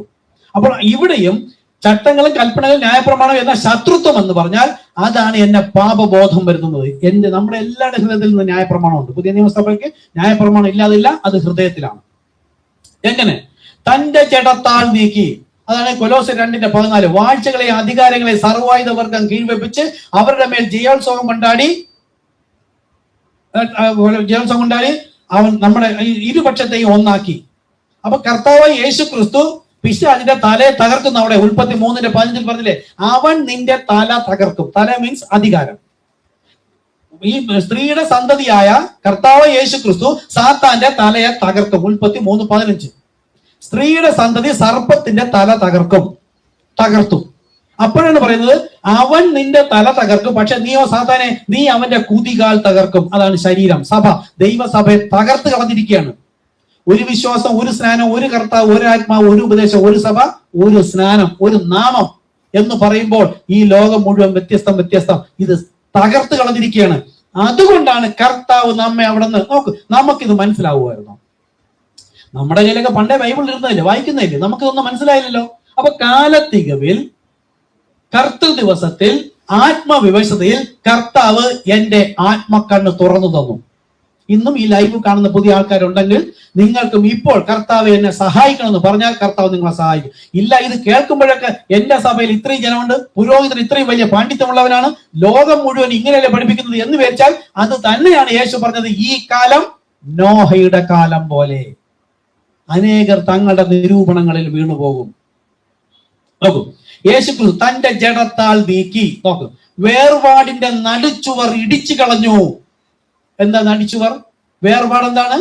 എനിക്ക് ദൈവത്തോട് അടുത്തുകൂടാൻ കഴിയാത്ത തരത്തിലുള്ള നടിച്ചുവരാണ് പാപം എന്ന നടിച്ചുമർ. അത് യേശു തന്റെ ശരീരത്തിൽ പാപം വഹിച്ചുകൊണ്ട് 1 പത്രോസ് 2:24 അവൻ തന്റെ ശരീരത്തിൽ നമ്മുടെ പാപങ്ങളെ വഹിച്ച് ക്രൂശിൽ കയറി അത് നടുവ് നീക്കി. അപ്പോൾ അവന്റെ അടിപ്പിണരാൽ നമുക്ക് സൗഖ്യം വന്നിരിക്കുന്നു. വേർപാടിനെ നടുച്ചുവർ നീക്കിക്കളഞ്ഞു. അങ്ങനെയെങ്കിൽ ഇനി എന്താണ് നമുക്ക്? ഗലാത്യർ, ഇനി ശ്രദ്ധിച്ചോണേ, ഗലാത്യർ ലേഖനം 3:14. ആ അനുഗ്രഹം മുഴുവൻ നമുക്ക് ലഭിക്കണമെങ്കിൽ എങ്ങനെ? സ്റ്റെപ്പ് മനസ്സിലായോ? അല്ലെങ്കിൽ ലൈവ് ആയിട്ടുണ്ട്, ലിങ്ക് അയച്ചിട്ട് വീണ്ടും നോക്കിയിട്ട് നോട്ട് കുറിച്ചെടുത്താൽ നമുക്ക് ഇതിനകത്ത് ഉറയ്ക്കാം. ഇല്ലാത്തവരോട് ഇത് തന്നെ നോട്ട് എഴുതി നമ്മൾ സൂക്ഷിച്ച് അറിയിച്ചാൽ മതി. ജസ്റ്റ് ഒന്ന് അറിയിച്ചാൽ മതി. ന്യായവിധിക്ക് അവർ നമ്മുടെ മുമ്പിൽ ഒന്നോളും. ഇനി എങ്ങനെയാണ് അത് വരുന്നതെന്ന് ഗലാത്യർ ലേഖനത്തിൽ പുതിയ നിയമസഭയുടെ പഠിപ്പിക്കണം. അവരെ പഠിപ്പിക്കുക എങ്ങനെയാണ് ഇന്ന് നമുക്ക് കൂടെ പഠിപ്പിക്കുന്നതിന് വേണ്ടി. അബ്രഹാമിന്റെ അനുഗ്രഹം ക്രിസ്തേശുവിൽ കണ്ടോ? അവിടെയും ക്രിസ്തേശുവിൽ എന്താ? ശരീരധാരിയായി കാൽവരി ക്രൂസിലെ യാഗത്തിലൂടെ. അത് പച്ചയ്ക്ക് പറഞ്ഞാൽ പിതാവിന്റെയും പുത്രന്റെയും പരിശുദ്ധാത്മാവിന്റെ നാമത്തിലാണ്. നാമം ഇതല്ല, നാമം ഇതാണ്. ഇത് അന്യഭാഷയാണ്. ഈ അന്യഭാഷ അവർക്ക് മനസ്സിലാവില്ല. അന്യഭാഷ മനസ്സിലാവുന്നത് ദൈവത്തിന്റെ ജനത്തിനാണ്. യേശു ഒരിക്കൽ പറഞ്ഞു, പിതാവേ എന്നെ മഹത്വപ്പെടുത്തണമേ എന്ന് പറഞ്ഞു. ദൈവം അവിടെ ഞാൻ നിന്നെ മഹത്വപ്പെടുത്തുന്നു, ഇനിയും മഹത്വപ്പെടുത്തും എന്ന് പറഞ്ഞു. കൂടെ നിന്ന് ശിഷ്യന്മാർ കേട്ടത് ഇടിനാദം പോലെ. യേശു കേട്ട് കറക്റ്റാ കേട്ട് എന്താണ് ദൈവം പറഞ്ഞത്. എന്തുകൊണ്ടാ? യേശു ദൈവത്തിന്റെ കുഞ്ഞാടായിരുന്നു. അപ്പോസ്തലന്മാർക്ക് അന്ന് പാപം മോചിച്ചിട്ടില്ല, യേശുവിന്റെ കൂടെയാ. പാപപരിഹാര മാർഗം അവർക്ക് എപ്പോഴാ? പരിശുദ്ധാത്മാവ് വന്ന ശേഷം. അതിനുശേഷം അവർക്ക് ദൈവശബ്ദം കേട്ട എക്സ്പീരിയൻസ് ഉണ്ടായിരുന്നു. അതുപോലെ പിതാവ് പുത്രൻ പരിശുദ്ധാത്മാവെന്ന് മത്തായി 22:19 യേശു പറഞ്ഞത് അന്യഭാഷയിൽ പറഞ്ഞതാ, മനസ്സിലാവുന്ന ഭാഷയല്ല. ഇന്നും മനസ്സിലാവുന്നില്ല. നമ്മൾ പറഞ്ഞിട്ട് നമ്മുടെ ശത്രുതയിൽ ഉണ്ടാവുന്നത്. നമുക്ക് ദൈവം വെളിപ്പെടുത്തി തന്നു എന്താ? ആത്മാവിന്റെ ഭാഷ. അക്ഷരം കൊല്ലുന്നു, ആത്മാവോ ജീവിപ്പിക്കുന്നു. അപ്പോൾ ക്രിസ്തേശു, അബ്രഹാമിന്റെ അനുഗ്രഹം ക്രിസ്തേശുവിൽ ജാതികൾക്ക് വരേണ്ടതിന് നാം. ആരാണ് നാം? ഇതൊക്കെ വ്യക്തമായി പഠിപ്പിക്കാന്ന് വെച്ചാൽ കുറേശ്ശെ പഠിപ്പിക്കാന്ന് വിചാരിച്ചതാ. എന്നാലും പറയാം. ക്വസ്റ്റ്യൻ മാർക്ക് ഇട്ടിരിക്കും. ആരാണ് നാം എന്ന് പറയുന്നവർ? ഇന്ന് ബൈബിൾ എടുത്ത് വായിക്കുന്ന എല്ലാവരും അല്ല, ഈ സഭകൾ മുഴുവനും അല്ല. ഈ തൊട്ടു മുമ്പിലോട്ട് പറഞ്ഞ യാഗം പൂർത്തിയാക്കണം. കാൽവരിയിലെ യാഗം. ഇന്ന് സകല സഭകളും ക്രൂശിന്റെ വചനത്തിൽ ശത്രുക്കളും അറയ്ക്കപ്പെട്ടവരും വെറുക്കപ്പെട്ടവരും നിന്ദിക്കപ്പെട്ടവരുമാണ്. എതിർ ക്രിസ്തുക്കളും കള്ളപ്രവാചകന്മാരുമാണ്. അവരെങ്ങനെ ഈ നാം ആകും? നാം എന്നത് ഈ പരിശുദ്ധാത്മാവ് ലഭിച്ച പുരോഹിതൻ പുൽപ്പറ്റിൽ നിന്നുകൊണ്ട് അതേ വിശ്വാസ സ്നാനം സ്വീകരിച്ച് പാപം മോചിച്ച് ദൈവസഭയിൽ വന്ന ജനത്തോട് പറയുകയാണ് നാം. ഗലാത്യ സഭയില് പൗലോസ് പറയാണ്, ആ വിശ്വാസ സ്നാനം സ്വീകരിച്ച് വന്ന അവരോട് പറയണം നാം. ഇന്ന് ബൈബിൾ എടുത്ത് വായിക്കുന്ന നമ്മള് ഈ വിശ്വാസത്തിൽ നിന്ന് അല്ലാത്തവർ ബൈബിള് സ്വപ്നം കാണുമ്പോൾ എടുത്ത് തലയ്ക്ക് വയ്ക്കും. അവരും പറയും വായിച്ചിട്ട്, ഞാൻ ദൈവത്തോടു കൂടെ വീണ്ടെടുക്കപ്പെട്ടിരിക്കുന്നു, തീർന്നു. ഇത് പുരോഹിതൻ പരിശുദ്ധത്വം പ്രാപിച്ച് പഠിപ്പിച്ചു കൊടുക്കുന്ന സഭയ്ക്ക്. അപ്പോഴാണ് സഭയിലും അങ്ങനെ അല്ലാതെ ഉള്ളവരുണ്ടെങ്കിൽ അവർ പാപക്ഷമ ചോദിച്ച് ക്രിസ്തുവിലാകുമ്പോഴാണ് നാം ഒന്നായിരിക്കുന്നത് പോലെ യേശു പ്രാർത്ഥി യോഹന്നാൻ 17 പിതാവേ നാം ഒന്നായിരിക്കുന്നത് പോലെ അവരും നമ്മിൽ ഒന്നാകേണ്ടതിന് എന്ന് പ്രാർത്ഥിച്ച് വരും എന്ന് പറഞ്ഞു. കണ്ട, പിതാവിനോട് പ്രാർത്ഥിച്ച് നാം ഒന്നായി. കണ്ട, ഇപ്പൊ രണ്ടല്ലേ എന്ന്. അതിന്റെ ആത്മീക വെളിപ്പാട് ഒരു ദൈവവിശ്വാസി പ്രാർത്ഥിക്കുന്ന തുല്യം. നാം ഒന്നായിരിക്കുന്നു പറഞ്ഞാൽ ആത്മാവായ ദൈവം ശരീരധാരിയായി ഒന്നായിരിക്കുന്നു. ഇപ്പോൾ നിങ്ങൾ പോൾ ബ്രദറിനെ നിങ്ങൾ ആരും കണ്ടില്ല, ഭൂമിയിൽ ഒരു വ്യക്തി കണ്ടില്ല, എന്റെ അമ്മ പോലും കണ്ടിട്ടില്ല. നമ്മളിൽ ആരെയും നമ്മളെ അച്ഛനോ അമ്മയെ കണ്ടിട്ടില്ല. നമ്മുടെ ശരീരമാണ് കണ്ടത്. ഈ പോൾ ബ്രദർ അല്ലെങ്കിൽ സത്യരാജ് എന്ന ആത്മാവ് ഈ ശരീരവുമായി ചേർന്ന് ഒന്നായിരിക്കുന്നു. എന്നെ കണ്ടവൻ, ഈ ശരീരം കണ്ടവൻ പിതാവിനെ, ഈ ശരീരത്തിന്റെ പിതാവ് സൃഷ്ടികർത്താവ് അകത്തിരിക്കുന്നു, അവനെ കണ്ടിരിക്കുന്നു. പിന്നെ നിങ്ങൾക്ക് പിതാവിനെ കാണിച്ചു തരണമെന്ന് പറഞ്ഞ അതുപോലെയാണ് പിതാവെ നാം ഒന്നായിരിക്കുന്നു. ഈ പിതാവെ എന്ന് വിളിക്കണമെങ്കിൽ അവൻ ആത്മാവിനാൽ വഴി നടത്തപ്പെടുന്നവനായിരിക്കണം, പാപം മോചിച്ചവനായിരിക്കണം, പരിശുദ്ധാത്മാവ് മുദ്രയിട്ടവനായിരിക്കണം. അവനാണ് പറയുന്നത് പിതാവെ എന്ന് വിളിക്കാൻ. സ്വർഗത്തിനായി ഞങ്ങളുടെ പ്രാർത്ഥനയൊക്കെ പഠിപ്പിച്ച ആ പ്രാർത്ഥന പ്രാർത്ഥിക്കണമെങ്കിൽ പാപം മോചിച്ചവനായിരിക്കണം, യേശു ക്രിസ്തു നാമത്തിൽ സ്നാനപ്പെട്ടവനായിരിക്കണം. പള്ളിക്കാരന്മാർക്ക് വിളിക്കാനുള്ളതല്ല. സ്വർഗസ്ഥനായ ഞങ്ങളുടെ പിതാവേ. ദൈവം അന്ധനൊന്നുമല്ല, ഹൃദയ നിരൂപണങ്ങൾ തിരിച്ചറിയുന്നവനാ. പാപം മോചിക്കാത്ത ഒരുവനാ പ്രാർത്ഥന പ്രാർത്ഥിക്കാൻ പോലും പറ്റില്ല. സ്വർഗത്തിന് ഇഷ്ടം ഭൂമിയിലാകട്ടെ. വെറുതെ പറയും, സ്വർഗത്തിൽ ദൈവത്തെ ധിക്കരിക്കുന്ന ഒരു ഏഞ്ചലെങ്കിലും ഉണ്ടാവോ? ഒരുത്തനുണ്ടായിരുന്നു, അവനെ വെട്ടി വീഴ്ത്തി.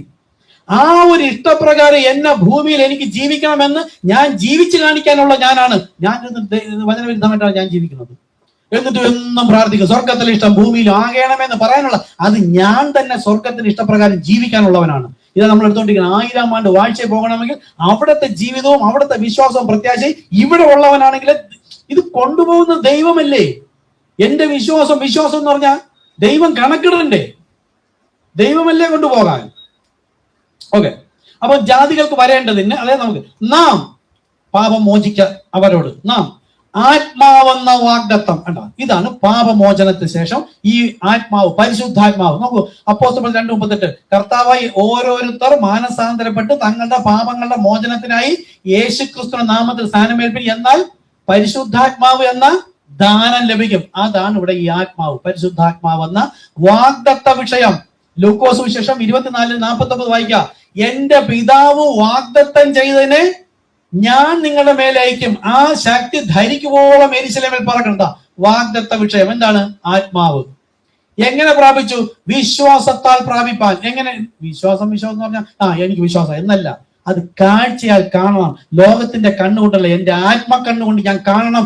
ഈ കാൽവരി ക്രൂശിലെ യാഗമെന്ന് പറയുന്നതാണ് ഈ സ്നാനം. ഇത് പാപമോചിക്കാനുള്ളതല്ല, ഇത് അന്യഭാഷ, ഇത് നാമമില്ലെന്ന് ആത്മാവിൽ ഗ്രഹിക്കുന്നവനാണ് വിശ്വാസി. ആ വിശ്വാസി ചെയ്യുന്ന നാമമാണിത്. അതാണ് ആത്മാവെന്ന വാഗ്ദത്തം. ഇതിന്റെ നാമമാണിതെന്ന് വിശ്വസിക്കുന്നവൻ അതിന്റെ പ്രവൃത്തി ഉണ്ടായിരിക്കണം. വിശ്വാസം ഉണ്ടെങ്കിൽ അതിന്റെ പ്രവൃത്തി ഉണ്ടായിരിക്കണം. അവനോടാണ് ഈ നാം എന്ന് പറയുന്നത്. ഈ പരിശുദ്ധാത്മാവെന്ന വാഗ്ദത്തം പ്രാപിച്ചവരെയാണ് നാം എന്ന് വിളിച്ചത്. അടുത്ത എബ്രായ ലേഖനം, ഇതിവിടെ എടുക്കാം. എങ്ങനെയാണ് ഇന്ന് നമ്മൾ ചെയ്യേണ്ടത്? നമുക്ക് ഈ അനുഗ്രഹങ്ങൾ വാഗ്ദത്തങ്ങൾ എല്ലാം സ്റ്റെപ്പ് സ്റ്റെപ്പായിട്ട് കൊടുത്തിരിക്കുകയാണ്. ഇന്നലെ ഇന്ന് തയ്യാറാക്കിയതാ. എബ്രായ ലേഖനം 6:13 ഇത് വായിച്ചിട്ട് താഴ്ത്തു പോവാം. ദൈവം അബ്രഹാമിനോട് വാഗ്ദത്തം ചെയ്യുമ്പോൾ തന്നെക്കാൾ വലിയവനെ കൊണ്ട് സത്യം ചെയ്യുവാൻ ഇല്ലാഞ്ഞിട്ട് തന്നെ കൊണ്ട് തന്നെ സത്യം ചെയ്തു. ആര്? ദൈവം തന്നെ. ഞാൻ നിന്നെ അനുഗ്രഹിക്കും, നിന്നെ വർദ്ധിപ്പിക്കുകയും ചെയ്യും എന്ന് അരുളി ചെയ്തു. ആര്? ദൈവം നേരിട്ട് പറയാണ്. തന്നെക്കാൾ വലിയവനായ മറ്റൊന്നില്ലാതെ തന്നെ തന്നെ ആണേൽ ഉറപ്പിച്ച് പറയുന്നത്, ഞാൻ നിന്നെ ഇത് എനിക്ക് വരുന്ന അനുഗ്രഹമാണ്. ഇത് തടയുക എന്നതാണ് പിശാചിന്റെ തന്ത്രം. ഇപ്പൊ ഞാൻ പറഞ്ഞ പോലെ ഏത് മാർഗത്തിലും മോടിയോടുകൂടി നമ്മളൊക്കെ വെറും നിസ്സാര വിദ്യാഭ്യാസമില്ല, യോഗ്യതയില്ല, സമ്പത്തുമില്ല, സൗന്ദര്യമില്ല, കുലവും ഇല്ല, ഗോത്രവും ഇല്ല, എഴുത്തും വായന അറിഞ്ഞില്ല, വായിച്ചാൽ തെറ്റും, സംസാരിച്ചാൽ തെറ്റും, എഴുതിയാൽ തെറ്റും, എല്ലാം ഒരു യോഗ്യത ഇല്ലാത്തതോ കർത്താവ് വിളിച്ചവർ അങ്ങനെ തന്നെയാണ്. ഇതെല്ലാം യോഗ്യത ഉണ്ട് എന്ന് പറയുന്നവർ ദൈവം വിളിച്ചൊന്ന് പരിശോധിക്കേണ്ടതാണ്. ദൈവം വിളിച്ച് വേർതിരിച്ചെങ്കിൽ അപ്പോസ്തലപ്രവൃത്തി 2:39 നിവൃത്തിയാവും. കർത്താവ് 38:39 കർത്താവ് യേശുക്രിസ്തു നാമത്തിൽ സ്നാനം ചെയ്യുന്നില്ല. സ്നാനം ചെയ്യുവാനുള്ള വാഗ്ദത്തം നമ്മുടെ ദൈവമായ കർത്താവ് വിളിച്ചു വരുത്തുന്ന ദൂരസ്ഥരായ ഏവർക്കും, ദൂരസ്ഥരായ നമ്മളെ കർത്താവ് വിളിച്ചു എങ്കിലേ അവൻ കർത്താവ് യേശുക്രിസ്തു നാമത്തിൽ സ്നാനങ്ങൾക്ക് പരിശുദ്ധാത്മ ലഭിക്കുകയുള്ളൂ. ഇല്ലെങ്കിൽ വരില്ല. അത് തന്നെയാണ് തടയണം. അപ്പോൾ ഞാൻ നിന്നെ അനുഗ്രഹിക്കുകയും നിന്നെ വർദ്ധിപ്പിക്കുകയും ചെയ്യുമെന്ന് അരുളി ചെയ്തു. അങ്ങനെ അവൻ ദീർഘക്ഷമയോടെ, എന്തിനാണ് വാക്യത് പറയാം, വാഗ്ദത്ത വിഷയം പ്രാപിച്ചു. നമുക്കില്ലാത്തൊരു വിഷയം ദീർഘക്ഷമ. ഇന്ന് ഇതാണ് പ്രവാചകൻ മുദ്ര തുറക്കാൻ സമയത്ത് പറഞ്ഞത്. നീ ആദ്യം എടുക്കേണ്ട വിഷയം എളിമയിൽ മറഞ്ഞിരുന്നു കൊണ്ട് അവൻ എളിമയുള്ളവർക്ക് വെളിപ്പെടുത്തുന്നു. ഈ സഭയിലും എളിമയില്ലാതെ ഞാൻ എന്ന ഭാവത്തോടുകൂടി എടുത്തു ചാടുകയും വാക്കും പ്രവൃത്തിയും ചിന്ത എല്ലാം തെറ്റായ രീതിയിൽ കോപത്തോടുകൂടി അല്ലെങ്കിൽ ക്രോധത്തോടുകൂടി എന്തൊക്കെ ആണെങ്കിൽ നമ്മൾ കാട്ടിക്കൂട്ടിയാലും എന്തില്ല, ദീർഘക്ഷമയില്ല, പരിശുദ്ധാത്മ പ്രാപിക്കില്ല. സ്നാനപ്പെട്ടിട്ട് ഇരുന്നാലും ശരി തന്നെയാണ്. അങ്ങനെ ഉള്ളവനാണ് വാഗ്ദത്ത വിഷയം. എന്താ വാഗ്ദത്തം വിഷയം എന്ന് കൊടുത്തിരിക്കുന്നതാണ് പരിശുദ്ധാത്മ. നമ്മൾ നേരത്തെ പറഞ്ഞു, പിതാവ് വാഗ്ദത്തം ചെയ്തതിനെ ഞാൻ നിങ്ങളുടെ മേലയക്കും. തൊട്ടുമുമ്പ് നമ്മൾ എന്താ പറഞ്ഞത്, ആത്മാവെന്ന വാഗ്ദത്ത വിഷയം. വാഗ്ദത്തം നമുക്ക് പരിശുദ്ധാത്മാവ്, വിഷയം എന്താണ്, പരിശുദ്ധാത്മാവ് തന്നെ. അതെങ്ങനെ ലഭിക്കണമെന്ന അവൻ ദീർഘക്ഷമയോടെ ഇരുന്നു. അബ്രഹാം ദൈവം വിളിച്ച് 25 വർഷം അവന്റെ പ്രവൃത്തി കൊണ്ട് തന്നെയാണ്. ഒന്നിനെയും കൂടെ കൂട്ടിരുന്ന നമ്മളിന്ന് പലതിനും ഹൃദയത്തിലും സന്തോഷത്തിലും ആത്മീയമായി ലൗകികമായി നമ്മുടെ വിചാരങ്ങളോട് നമ്മൾ കൂടെ കൂട്ടിയിരിക്കുന്നെങ്കിൽ ദൈവം നമ്മൾ പ്രവർത്തിക്കില്ല. അതാണ് അബ്രഹാമിന്റെ വിശ്വാസം ജാതികൾക്ക് വരേണ്ടതിന് അബ്രഹാമിന്റെ വിശ്വാസം ഉള്ളവർക്കും കൂടെ എഴുതിയിരിക്കുന്നു എന്നാ. നമുക്കുണ്ടോ? 25 വർഷവും അവൻ അരുത് എന്ന് പറഞ്ഞ ലോത്തിനെ കൂടെ കൂട്ടിയിരുന്നു. എന്നാണോ അവർ വേർപിരിഞ്ഞത് അതോടുകൂടി രണ്ടുപേരും അനുഗ്രഹിക്കപ്പെട്ടു. ലോത്ത് നീതിമാനായിട്ടെങ്കിലും അനുഗ്രഹിക്കപ്പെട്ടു, മറ്റൊരു വിശുദ്ധനായിട്ട് അനുഗ്രഹിക്കപ്പെട്ടു. നമ്മുടെയും കൂടെ എന്തെങ്കിലും ദൈവത്തിന് വിരുദ്ധമായിട്ട് ആണെങ്കിൽ അതിനെ വിട്ടുകളയുക. നോക്കൂ, അവൻ ദീർഘക്ഷമയോടെ ഇരുന്ന് വാഗ്ദത്ത വിഷയം പ്രാപിച്ചു. 25 വർഷവും നമ്മളെ ഇന്ന് കളിയാക്കും പോലെ എല്ലാവരും കളിയാക്കിയിട്ടും അവൻ ക്ഷമയോടെ ഇരുന്നത് കൊണ്ട് മാത്രമാണ്. അതായത് എളിമ ധരിക്കാത്ത ഒരു വ്യക്തിയും പോവില്ല. അഹങ്കാരവും തന്റെയോടും സംസാരവും അല്ലെങ്കിൽ ഞാൻ എന്ന ഭാവത്തോടു കൂടി എനിക്കതെല്ലാം ഉണ്ടെന്ന് പറയുന്നെങ്കിൽ കിട്ടില്ല. നിൽക്കുന്നു എന്ന് പറയുന്നത് വീഴാതിരിക്കാൻ നോക്കട്ടെ. ഏറ്റവും വലിയവനായ ദൈവം ഏറ്റവും എളിമ ധരിച്ചപ്പോഴാണ് എല്ലാ നാമത്തിനും മേലായ നാമം നൽകി നമ്മളെയും എളിമയിൽ മറഞ്ഞിരുന്നുകൊണ്ട് ദൈവം തന്നെ എളിമയുള്ളവർക്ക് വെളിപ്പെടുത്തുന്ന 10 നമ്മുടെ 7 മുദ്രകളുടെ 1-ാമത്തെ പുസ്തകം. ആ മണവാട്ടി അങ്ങനെ ആയിരിക്കണമെന്ന് പ്രവാചകനോട് പറഞ്ഞെങ്കിൽ അബ്രഹാമിന്റെ വിശ്വാസം ജാതികൾക്ക് വരണം. കിട്ടേ ഇവിടെ നോക്കൂ, അവൻ ദീർഘക്ഷമയോടെ ഇരുന്ന് വാഗ്ദത്ത വിഷയം. അതേതാ? യേശുവിന്റെ കാൽവരി ക്രൂശിലെ മരണത്തിന് ശേഷം ആ വിഷയം പരിശുദ്ധാത്മ പ്രാപിച്ചു. ഇന്ന് അവനാണ് മടിത്തട്ട്. അബ്രഹാമിന്റെ മടിത്തട്ടിലെ വിശ്വാസികൾ.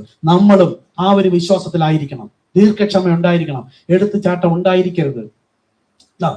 തങ്ങളെക്കാൾ വലിയവനെ കൊണ്ടല്ലോ മനുഷ്യർ സത്യം ചെയ്യുന്നത്, ആണ് അവർക്ക് ഉറപ്പിനായി സകല വാദത്തിനെയും തീർച്ചയാക്കുന്നു. അതുകൊണ്ട് ദൈവം വാഗ്ദത്തത്തിന്റെ അവകാശികൾക്ക്, ശ്രദ്ധിക്കണം, ദൈവം വാഗ്ദത്തത്തിന്റെ അവകാശികൾക്ക് ആർക്കാണ്? എനിക്കെന്ന് പറയാൻ എനിക്ക് ബോധം വരണം. അതാണ് എൻ്റെ ക്രിസ്തുവിലുള്ള ഉറപ്പ്. ദൈവം വാഗ്ദത്തത്തിന്റെ അവകാശികൾക്ക് തന്റെ ആലോചന മാറാത്തത് കണ്ടോ? ആർക്ക് വാഗ്ദത്തം? അത് പരിശുദ്ധാത്മാവ്. പരിശുദ്ധാത്മാവ് വാഗ്ദത്തം ചെയ്ത് നമ്മൾ പ്രാപിച്ചവരാ. നമ്മുടെ വിശ്വാസമാണത്. ഈ തന്റെ വാഗ്ദത്തത്തിന്റെ അവകാശം, തന്റെ ആലോചന മാറാത്തത്.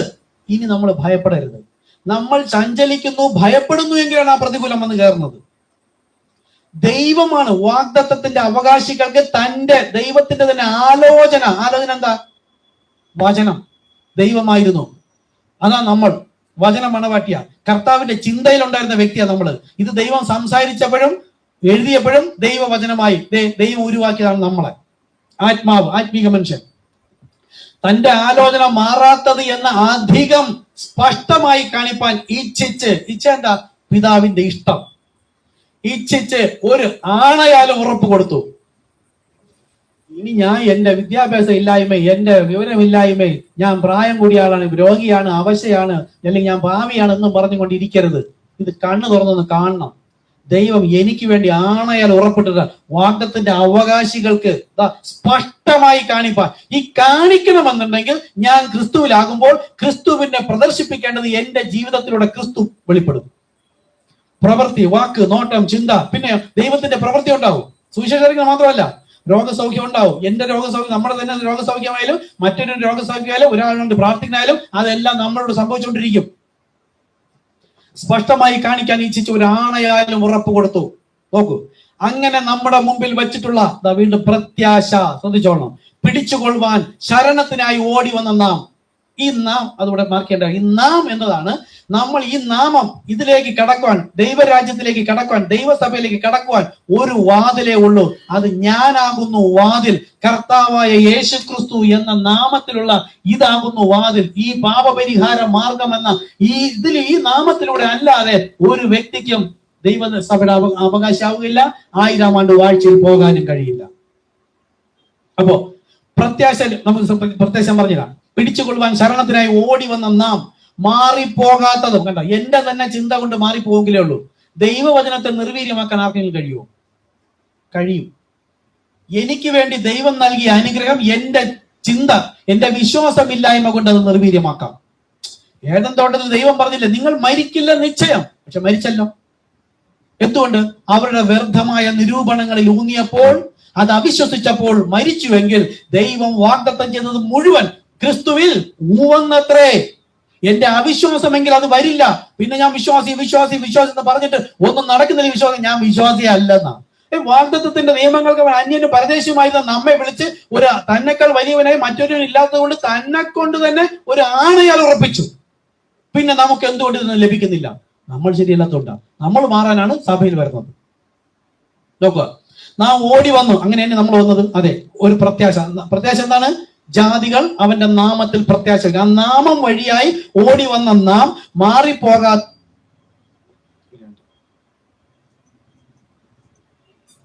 മാറിപ്പോകാത്തതും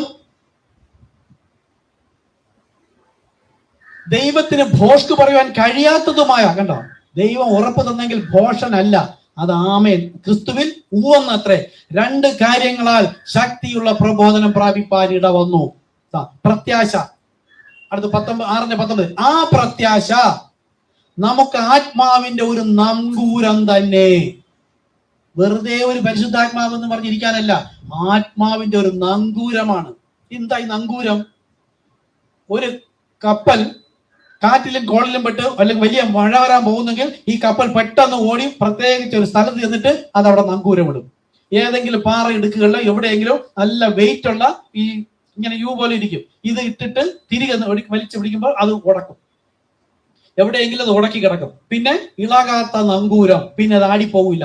അതുപോലെ നമുക്ക് പരിശുദ്ധാത്മാവ് വീണ്ടെടുപ്പിൻ നാൾ വരെ ഞാനൊരു പാപം ചെയ്താലും പറഞ്ഞാലും അത് ഇളകി പോകുന്നതല്ല. പക്ഷെ എനിക്കൊരു ഹൃദയഭാരം ഉണ്ടാകും, വേദന ഉണ്ടാകും, നെഞ്ചിടിപ്പുണ്ടാകും. അത് എന്നെ പാപബോധത്തിനെ പ്രാർത്ഥിക്കാൻ കർത്താവ് തന്നെ നമ്മളെ പ്രേരിപ്പിക്കുന്ന ആ പാപമേറ്റ് കുറഞ്ഞപേക്ഷിക്കും. നമ്മൾ മുമ്പ് നിൽക്കുന്നവർ പറയും, നീ ഭാവി തന്നെ. നമുക്ക് വീണ്ടും കർത്താവുമായിട്ടൊരു കൈവഴിയായി മുന്നോട്ട് പോകാൻ പറ്റും. അവർ നോക്കൂ, ദൈവം പൊളിച്ചതിനെ പണിയുന്നവൻ അയ്യോ കഷ്ടമെന്നാ. നമ്മൾ പാപം ചെയ്ത തെറ്റുകുറ്റങ്ങൾ ഉണ്ടായി ഏറ്റു പറയുമ്പോൾ കർത്താവ് ക്ഷമിച്ച, പിന്നെ നമ്മളെ നോക്കിയിട്ട് മറ്റുള്ളവർ പറഞ്ഞാൽ അവരെ നോക്കിയിട്ട് ക്ഷമിച്ച, അവരെ നോക്കി നമ്മൾ പറഞ്ഞാലും അയ്യോ കഷ്ടം തന്നെയാണ്. അപ്പൊ നമുക്ക് ആത്മാവിന്റെ ഒരു നങ്കൂരം, അത് ഇളകാത്തത്. നോക്കൂ, അത് നിശ്ചയവും സ്ഥിരവും തിരശീലേക്ക് ഉള്ളിലേക്ക് കടക്കുന്നതുമാകുന്നു. ആത്മാവിന്റെ കളർ കൊടുത്തത് പരിശുദ്ധാത്മാ മുദ്ര. ബാക്കി എന്താ? തിരശീലേക്കുള്ളിൽ കിടക്കുന്നത് എന്താ? യേശുക്രിസ്തു കാൽവരി ക്രൂശിൽ യാഗമായപ്പോൾ കീറിയത് ആദ്യം എന്താ? ആലയത്തിലെ തിരശീല. എവിടെ നിന്ന് എവിടെ വരെ? മുകൾ തൊട്ട് താഴ്വരെ. അതായത് മനുഷ്യനല്ല കീറിയത്, ദൈവം തന്നെ. അതിനു മുമ്പ് ദൈവത്തിന്റെ മഹത്വം. ഇത് പ്രാകാരം. എല്ലാ പാപികൾക്കും, എല്ലാ ജനങ്ങൾക്കും, പാപി മീൻസ് എല്ലാവർക്കും വരാം വചനം കേൾക്കാൻ. അപ്പോഴാണ് പാപം മോചിക്കപ്പെടുന്നത്. ഇത് വിശുദ്ധ സ്ഥലം. ഈ വിശുദ്ധ സ്ഥലത്തിൽ പുരോഹിതൻ പരിശുദ്ധാത്മാവുമായി ദൈവത്തിന്റെ വെളിപ്പാട് ദൈവജനത്തിന് വേണ്ടി വിളമ്പിത്തരുന്നു. പിന്നെ തിരശീലയ്ക്ക് ഉള്ളിൽ എന്താ? പണ്ട് തിരശീല അതിവിശുദ്ധ സ്ഥലം. ഇന്നത്തെ പുരോഹിതന്മാർ CSI മർത്തോമ ഇടുപ്പിൽ ചരട് കെട്ടുന്നില്ലേ? പണ്ടുണ്ടായിരുന്നത്. ലേവ്യ പുസ്തകം വായിച്ചു നോക്കുക. ലേവ്യ പൗരോഹിത്യ സമിതി സമ്പൂർണ്ണ വന്നില്ലെങ്കിൽ അതെല്ലാം നീങ്ങിപ്പോകാൻ ആവശ്യം. ആ പൗരോഹിത്യം മാറിപ്പോയി. അങ്ങനെ നിങ്ങളാകുന്ന ജനത്തിന്റെ പാപം വഹിച്ചുകൊണ്ട് പുരോഹിതൻ ആദ്യം ഈ കർട്ടന് ബാക്കിൽ കയറണം പാപപരിഹാരത്തിന്. അപ്പോൾ ഞാൻ പാപം മോചിക്കാതെയാണ്, ഞാൻ ശരിയല്ലാതെയാണെങ്കിൽ അവിടെ കയറുന്നെങ്കിൽ ഞാൻ അവിടെ മരിച്ചു വീഴും. മരിച്ചു വീഴുന്നവനെ ഡീക്കന്മാരാരെങ്കിലും അല്ലെങ്കിൽ കൊച്ചെന്നൊക്കെ പറയും, അവര് പ്രേതത്തെ വലിച്ചെടുക്കുന്നതിന് വേണ്ടി ഇടുപ്പിൽ കെട്ടുന്ന ചരടാകുന്നു ഇന്ന് പുരോഹിതൻ കെട്ടി. ഇന്ന് അതിന്റെ ആവശ്യമില്ല. ആ തിരശീല രണ്ടായി കീറിക്കഴിഞ്ഞു.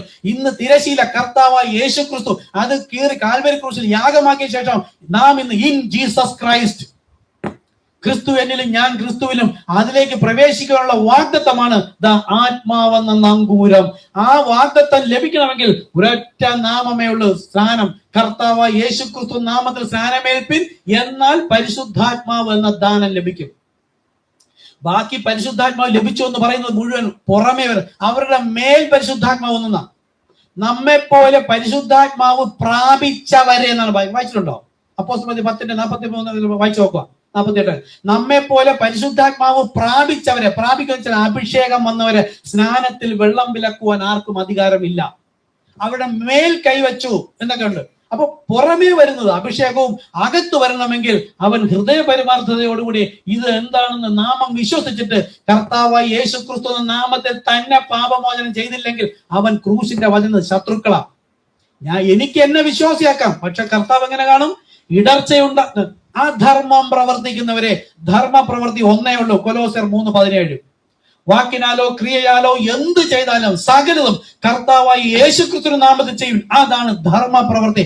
അത് ചെയ്യാത്ത ഈ സഭക്കാർ നോക്കിയിട്ടാണ് കൈവിടപ്പെട്ടു വരും. കർത്താവേ, മത്തായി 7:21 അവിടെ പറയാണ്, കർത്താവേ കർത്താവേ ഞങ്ങൾ നിന്റെ നാമത്തിൽ അത്ഭുതം ചെയ്തു, അടയാളം ചെയ്തു, വളരെ വീര്യപ്രവൃത്തി ചെയ്തു. അതെ, ഇവർ ചെയ്തതെല്ലാം പറയുന്നു, അന്യഭാഷയിൽ പ്രവചിച്ചു.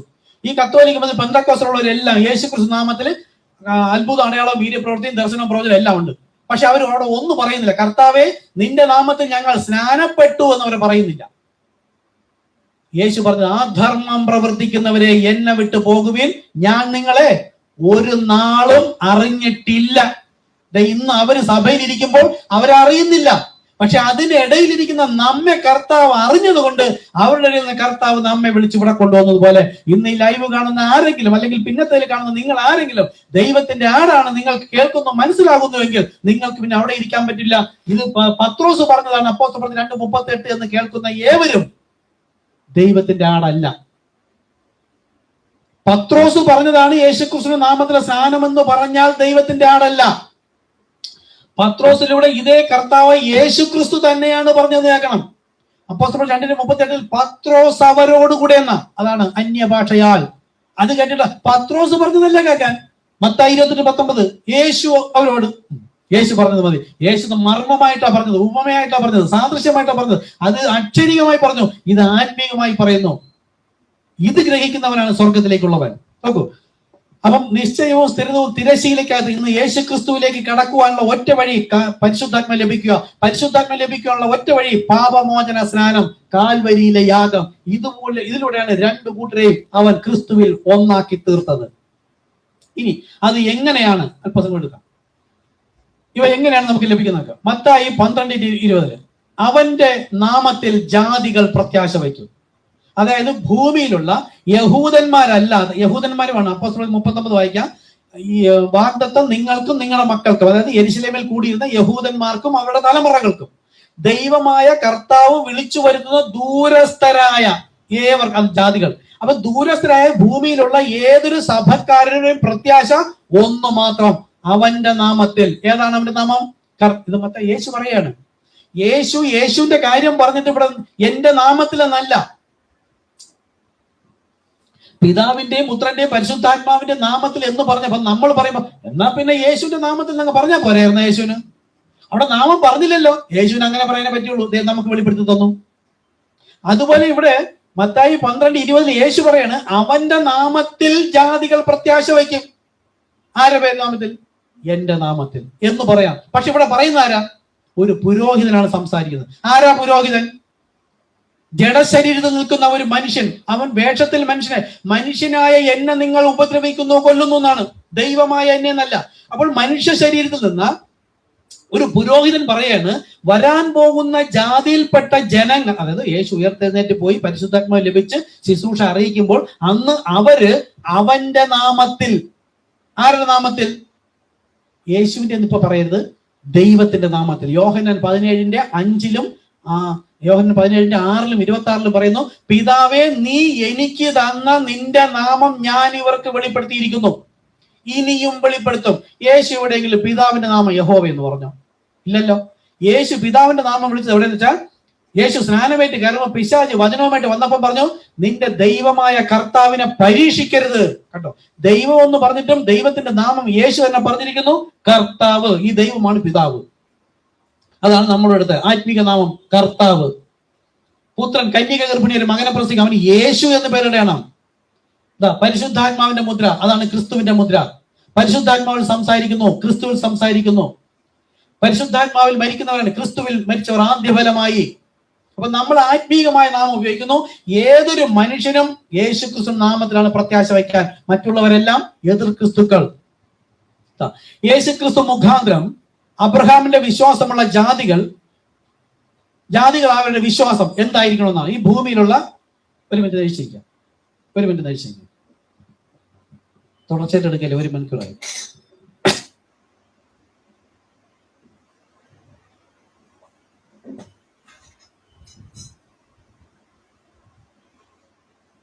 ഇരിക്കണം, അല്പം കൂടെ ഉള്ളൂ. ഒരു ക്ഷീണം ഉണ്ടെങ്കിൽ നിങ്ങൾക്ക് എന്നെ സ്വന്തം വേണമെങ്കിൽ കഴിച്ചു നിന്നോളാം. ക്ഷീണം തോന്നണമെങ്കിൽ ഒന്ന് ബാക്കിലോട്ട് വരണമെങ്കിൽ പോയിട്ട് വരാം. അപ്പൊ ഈ യേശുക്രിസ്തു മുഖാന്തരം അബ്രഹാമിന്റെ വിശ്വാസമുള്ള ജാതികൾക്ക് അവരുടെ വിശ്വാസം എന്തായിരിക്കണം? പുതിയ നിയമസഭയിൽ പറയണേ, ഇതായിരിക്കണം ലോകത്തിലുള്ള സകല സഭകൾക്കുള്ളത്. സ്ക്രീനിൽ കാണുന്നുണ്ടോ? വചനം കാണുന്നുണ്ടല്ലോ, ലൈവിനും കൊടുത്തിട്ടുണ്ട്. എഫേസ്യർ 4:5-6 വാക്യമാണ് ഭൂമിയിലെ ഏതൊരു വിശ്വാസിയും വിശ്വസിച്ചിരിക്കേണ്ടത്. കർത്താവ് ഒരുവൻ. ഇവർക്ക് ലോകക്കാർക്ക് യേശു എന്ന കർത്താവ് വേറെ, പിതാവ് എന്ന കർത്താവ് വേറെ. ഇത് ഒന്ന്. യേശു എന്ന പിതാവ് എന്ന കർത്താവ് തന്നെയാണ് യേശു. കാര്യം എന്താ? ഈ പിതാവിന്റെ മക്കൾ ജഡരക്തങ്ങളോട് കൂടി ആയതുകൊണ്ട് ഈ പിതാവും ആത്മാവുമായ ദൈവമാണ് ജഡരക്തങ്ങളോടുകൂടി. ഇതാണ് പുത്രൻ, ജഡ രക്തം. ആ ശരീരമാണ് പുത്രൻ, അനുസരിക്കുന്നവൻ, സൃഷ്ടിച്ചത്. ആ സൃഷ്ടി എന്ന പുത്രൻ എന്ന ശരീരത്തിനകത്ത് വന്നത് യേശു. അതാരാണ്? സൃഷ്ടികർത്താവായ യേശു, കർത്താവായ യേശു. അവൻ തന്നെയാണ് ഞാൻ പോയി മടങ്ങി വന്ന് എല്ലാ നാളും നിങ്ങളോട് കൂടെ ഇരിക്കും. ഇപ്പൊ ശരീരത്തിൽ ആത്മാവായി നിന്ന ഞാൻ ശരീരത്തിൽ വന്നപ്പോ പുത്രനായിട്ട് വന്നു, യേശുവായിട്ട് വന്നു. ഈ ശരീരവുമായി മുകളിലേക്ക് പോയിട്ട് ഞാൻ പോയി മടങ്ങി വരും. ലോകത്തിന് എന്നെ കാണുവാനോ പ്രാപിക്കുവാനോ കഴിയുകയില്ല. പക്ഷെ ഞാൻ നിങ്ങളോടുകൂടെ ഇരിക്കും. ഈ ഞാൻ പോകുന്നതിന് മുമ്പേ ഈ യേശുവാണ് ക്രിസ്തു എന്ന് പത്രോസിനെ കൊണ്ട് പറയിപ്പിച്ചിട്ടാണ് പോയത്. അതാണ് കൊലോസ്യർ 1:27 മഹത്വത്തിന്റെ പ്രത്യാശ. ക്രിസ്തു നമ്മളിൽ ഇരിക്കുന്നു, അതാണ് പരിശുദ്ധാത്മാവ്. പരിശുദ്ധാത്മാവ് നമ്മളിൽ വസിക്കുന്നു, മുദ്രയിട്ടിരിക്കുന്നു, അതാണ് ക്രിസ്തു. ഇതാണ് നമ്മുടെ സഭയുടെ പഠിപ്പിക്കുന്നത്. ഇതാണ് ആത്മീക വെളിപ്പാട്. നോക്കുക. അപ്പോ യേശു എന്ന കർത്താവ് തന്നെയാണ് ഈ പിതാവ് എന്ന കർത്താവ്. കാരണം എന്താ? കർത്താവ് ഒരുവൻ. വിശ്വാസം ഒന്ന്. അപ്പോസ്തല പ്രവൃത്തി മുതൽ അപ്പോസ്തലന്മാരെ പഠിപ്പിച്ച ആ ഒരൊറ്റ വിശ്വാസം തന്നെയായിരിക്കണം. സ്നാനം ഒന്ന്. കാൽവരി ക്രൂശിലെ യാഗമാണ് സ്നാനം. അത് കർത്താവായ യേശു ക്രിസ്തു എന്ന നാമത്തിലെ സ്നാനം. എബ്രായ ലേഖനം 6 പറയുന്നു, സ്നാനത്തിന് മറ്റൊരു അടിസ്ഥാനം ഇടരുത്. പുതിയ നിയമസഭയിൽ ഒരു അടിസ്ഥാനം ഇട്ടു. ആ സ്നാനം ചെയ്യാതെ ഞാൻ എന്നെ എത്രയൊക്കെ വിശ്വാസിയാക്കിയിരുന്നാലും പോക്ക് തന്നെ. നീതിമാന്മാരുടെ ഗണത്തിൽ പോലും വരില്ല. കാര്യം എന്താ? ക്രൂശിന്റെ വചനത്തിൽ ശത്രുവായിട്ടാണ് ദൈവം കണക്കിടുന്നത്. സ്വർഗത്തിലെ ദൈവം ക്രൂശിൽ വന്ന് യാഗമായി എന്നെ തള്ളിക്കളയുന്നെങ്കിൽ അവരുടെ ഉള്ളിൽ ആത്മാവായതെന്ന് ആലോചിച്ച് നോക്കൂ. ശരിയായത് മനസ്സിലാകുമ്പോൾ അവരുടെ അടുത്ത് പറയാൻ പോയാലും നമ്മളെ ഉപദ്രവിക്കും. അതുകൊണ്ട് പ്രാർത്ഥിക്കുക, കർത്താവിനോട് ചോദിക്കുക, സ്നാനം ചെയ്യണം, വിശ്വസിക്കുന്നെങ്കിൽ വിളിക്കുക. ഓക്കെ. സ്നാനം ഒന്ന്. ഇതാ എല്ലാവർക്കും മീതെ ഉള്ളവനും. ഇതാരാണ്? ദൈവം. നോക്കിക്കോണേ, ലോകം 3 എന്ന് പറയുന്നത് ഇവിടെ എല്ലാവർക്കും മീതെ ഉള്ളവനും എല്ലാവരിലും കൂടി വ്യാപരിക്കുന്നവനും. എല്ലാവർക്കും മീതെ ഉള്ളവൻ പിതാവായ ദൈവം, എല്ലാവരിലും കൂടി വ്യാപരിക്കുന്നത് പരിശുദ്ധാത്മാവ്. ഇനി എല്ലാവരിലും ദൈവവും പിതാവുമായവൻ ഒരുവൻ തന്നെ. പരിശുദ്ധാത്മാവാണ് അകത്തിരിക്കുന്നത്. എല്ലാവർക്കും മുകളിലുള്ളവനും എല്ലാവരിലും കൂടി വ്യാപരിക്കുന്നതും എല്ലാവരിലും ഇരിക്കുന്നതും ദൈവവും പിതാവും ഒരുവൻ. ഈ പരിശുദ്ധാത്മാവ് എന്ന് പറയുന്നവൻ തന്നെയാണ് ദൈവം. ലോകം പറയുന്നു പരിശുദ്ധാത്മാവ് 3ാമത്തെ ആളെന്ന്. അപ്പൊ ഇതാണ് പുതിയ നിയമസഭയുടെ വിശ്വാസമായിരിക്കേണ്ടത്. ഇനി എബ്രാഹിം കൂടെ നമ്മൾ ഇന്ന് പഴയ നിയമത്തിലെ യാഗം തുടങ്ങിയ സ്ഥലത്തേക്ക് തിരിച്ചു വരികയാണ്. യാഗങ്ങളൊക്കെയും ഉണ്ടായിരുന്നു. നമുക്കിന്ന് യാഗം വേണ്ടെങ്കിൽ പുതിയ നിയമസഭയിൽ എന്ത് പറയുന്നു നോക്കിയിട്ട് നമുക്ക് നിർത്താം. എബ്രായ ലേഖനം 10. ന്യായപ്രമാണം വരുവാനുള്ള നന്മകളുടെ നിഴൽ അല്ലാതെ കാര്യങ്ങളുടെ സാക്ഷാൽ സ്വരൂപം അല്ലായിക കൊണ്ട് വരാൻ പോകുന്ന നന്മ എന്താ? ഞാൻ പാപിയാണെന്ന് ബോധം വരുത്തി എന്നെ പാപപരിഹാര മാർഗം ഒരിക്കലായി എന്നേക്കുമായി കഴിപ്പിക്കുന്ന ആ ഒരു നന്മ. അതാണ് ആണ്ടുതോറും ഇടപെടാതെ കഴിച്ചു വരുന്ന അതേ യാഗങ്ങളാൽ അടുത്തു വരുന്നവർക്ക് സൽഗുണപൂർത്തി വരുത്തുവാൻ ഒരു നാളും കഴിവുള്ളതല്ല. അതായത് ഓരോ വർഷവും അല്ലെങ്കിൽ ദിനം പ്രതി പുതുക്കത്തിന്റെ ആത്മാവ് പ്രാപിക്കാൻ ഇങ്ങനെ യാഗങ്ങൾ അർപ്പിച്ചുകൊണ്ടേ ഇരിക്കണം. പക്ഷെ അടുത്തു വരുന്നവർക്ക് അടുത്ത തലമുറകൾക്ക് അത് സൽഗുണപൂർത്തി വരുത്തുകയില്ല. കാര്യം എന്താ? അവരും വീണ്ടും യാഗം ചെയ്തുകൊണ്ടിരിക്കണം. പക്ഷെ ഇവിടെയോ ഒരിക്കലായി എന്നേക്കുമായി ഒരു യാഗം നിർത്തി ഇത് നമ്മളതിൽ വിശ്വസിച്ച് ആ സ്നാനം ചെയ്താൽ മതി. നോക്കൂ, അല്ലെങ്കിൽ ആരാധനക്കാർക്ക് ഒരിക്കൽ വിശുദ്ധി വന്നതിന്റെ ശേഷം പാപങ്ങളെ കുറിച്ചുള്ള മനോബോധം പിന്നെ ഇല്ലായ്ക കൊണ്ട് യാഗം കഴിക്കുന്നത് നിന്നു പോകുകയില്ലയോ? അതായത് ഒരിക്കൽ യാഗം, പഴയ നിയമത്തിൽ യാഗം കഴിച്ചത് കൊണ്ട് പൂർത്തിയായിരുന്നില്ല, വീണ്ടും ഇടപെടാതെ യാഗം കഴിക്കേണ്ടി വരണ്ട എങ്കിൽ നമുക്ക് തന്നെ ദിനം പ്രതി പുതുക്കത്തിന്റെ ആത്മാവ് പ്രാപിക്കുകയും വേണ്ട, ഇനി പാപപരിഹാര മാർഗവും വേണ്ട, നമ്മൾ പാപക്ഷമയും ചോദിക്കേണ്ട എന്ന് പറഞ്ഞാൽ വിശ്വാസ സ്നാനം സ്വീകരിച്ചപ്പോഴേ പരിശുദ്ധമായി കിട്ടിയത് പഠിപ്പിച്ചാൽ എന്ത് ചെയ്യും? ഓരോ ദിവസവും നമ്മൾ പുതുക്കത്തിന്റെ ആത്മാവ് പ്രാപിക്കേണ്ട, പാപബോധം വരണ്ട, പാപിയായിരിക്കും, നഷ്ടപ്പെട്ടും പോകും. അപ്പൊ പഴയ നിയമത്തിൽ അങ്ങനെ ഉണ്ടാകാതിരുന്നതിന്റെ കാരണം എന്താ? ഇപ്പോഴോ ആണ്ടുതോറും അവയാൽ പാപങ്ങളുടെ ഓർമ്മ ഉണ്ടാകുന്നു. അവരങ്ങനെ യാഗം അർപ്പിച്ചുകൊണ്ടിരുന്നപ്പോൾ ആണ്ടുതോറും എന്താ? പാപം മറയ്ക്കപ്പെട്ടിരുന്നതേ ഉള്ളൂ. കുറച്ച് പോയി നിന്നിട്ട് നടക്കുന്നു. ഓക്കെ, അപ്പൊ ഇന്ന് പാപം മൂടിപ്പെട്ടിരിക്കുന്നുണ്ട്, അത് അവിടെ പാപം ഉണ്ട് എന്ന് കാണിക്കുന്നു. ആണ്ടുതോറും യാഗം അടുപ്പിച്ചുകൊണ്ടിരിക്കണം. കാളകളുടെയും ആട്ടുകൊറ്റന്മാരുടെയും രക്തത്തിന് പാപങ്ങളെ നീക്കുവാൻ കഴിയുന്നതല്ല. പഴയ നിയമത്തിലെ ഒരു യാഗവും കാളയെ പശുവ ഇന്ന് അറുത്തിരുന്നാലും പാപങ്ങളെ നീക്കുവാൻ കഴിയുള്ളതല്ല. ആകയാൽ ലോകത്തിൽ വരുമ്പോൾ ഹനനയാഗവും വഴിപാടും നീ ഇച്ഛിച്ചില്ല. എവിടെ വരുമ്പോൾ? ലോകത്തിലേക്ക്. ആത്മാവായ ദൈവം സ്വർഗത്തിൽ നിന്ന് ഭൂമിയിലേക്ക് വരുമ്പോൾ അതുവരെ ദൈവം തന്നെ നിയമിച്ചാക്കിയിരുന്ന യാഗം അവൻ ഇച്ഛിക്കാത്തത് കൊണ്ട് സകല മനുഷ്യരുടെയും പാപം അവൻ എനിക്കായി ഒരു ശരീരം ഒരുക്കിയിരിക്കുന്ന ആ ശരീരത്തിലേക്ക് ഈ പാപയാഗം വഹിക്കുവാനായി അവൻ ഈ പാപഭാരം പേറി.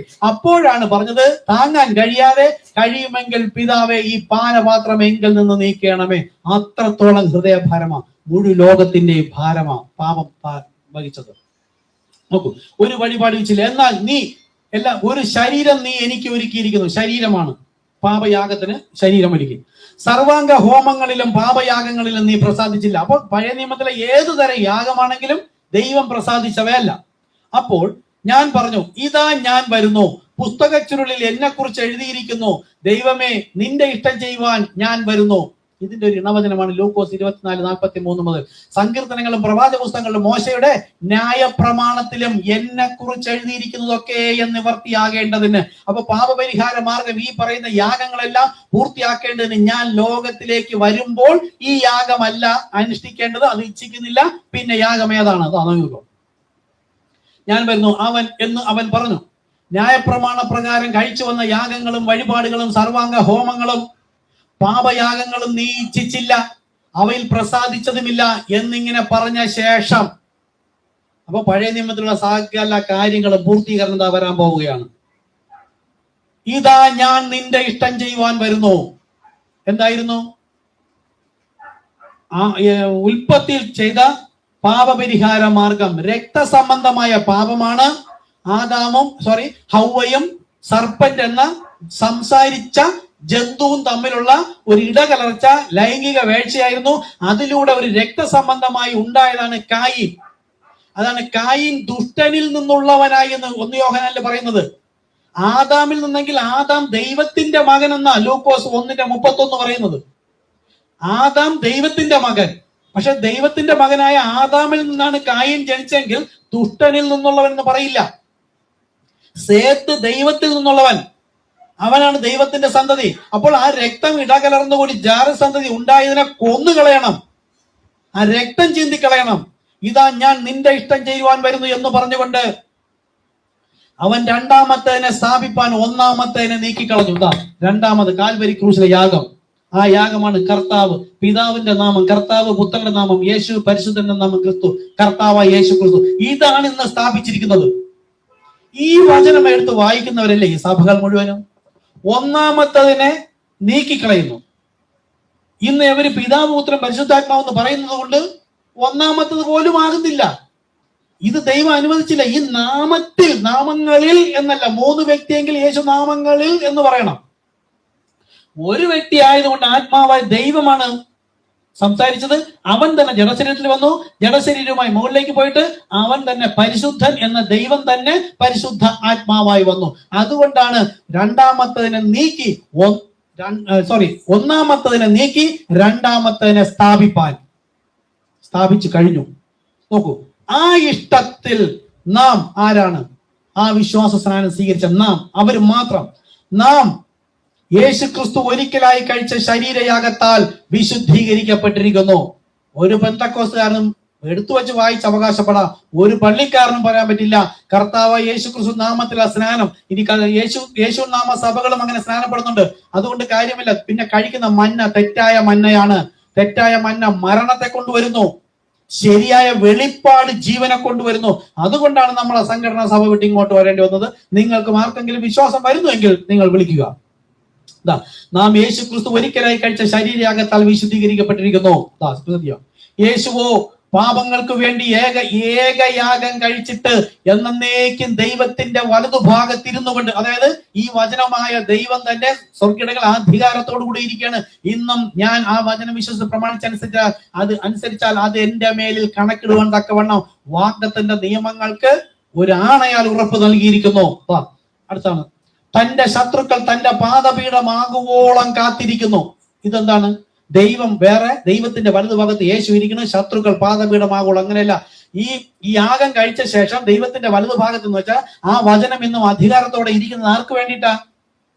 ഈ പാപമോചന സ്നാനം ചെയ്യാതെ വിശ്വാസി എന്നും പറഞ്ഞുകൊണ്ട് സഭയിലിരിക്കുകയും ഇതല്ലാതെ ലോകത്തിരിക്കുന്നതും ഈ ക്രൂശിന്റെ വചനത്തിന് എതിരായിട്ട് യേശു ക്രിസ്തു സ്നാനം ചെയ്യാത്തവർ മുഴുവൻ ശത്രുക്കളാണ്.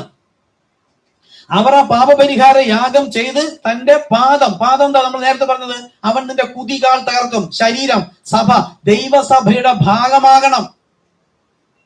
ആ ഏകയാഗത്താൽ അവൻ വിശുദ്ധീകരിക്കപ്പെടുന്നു.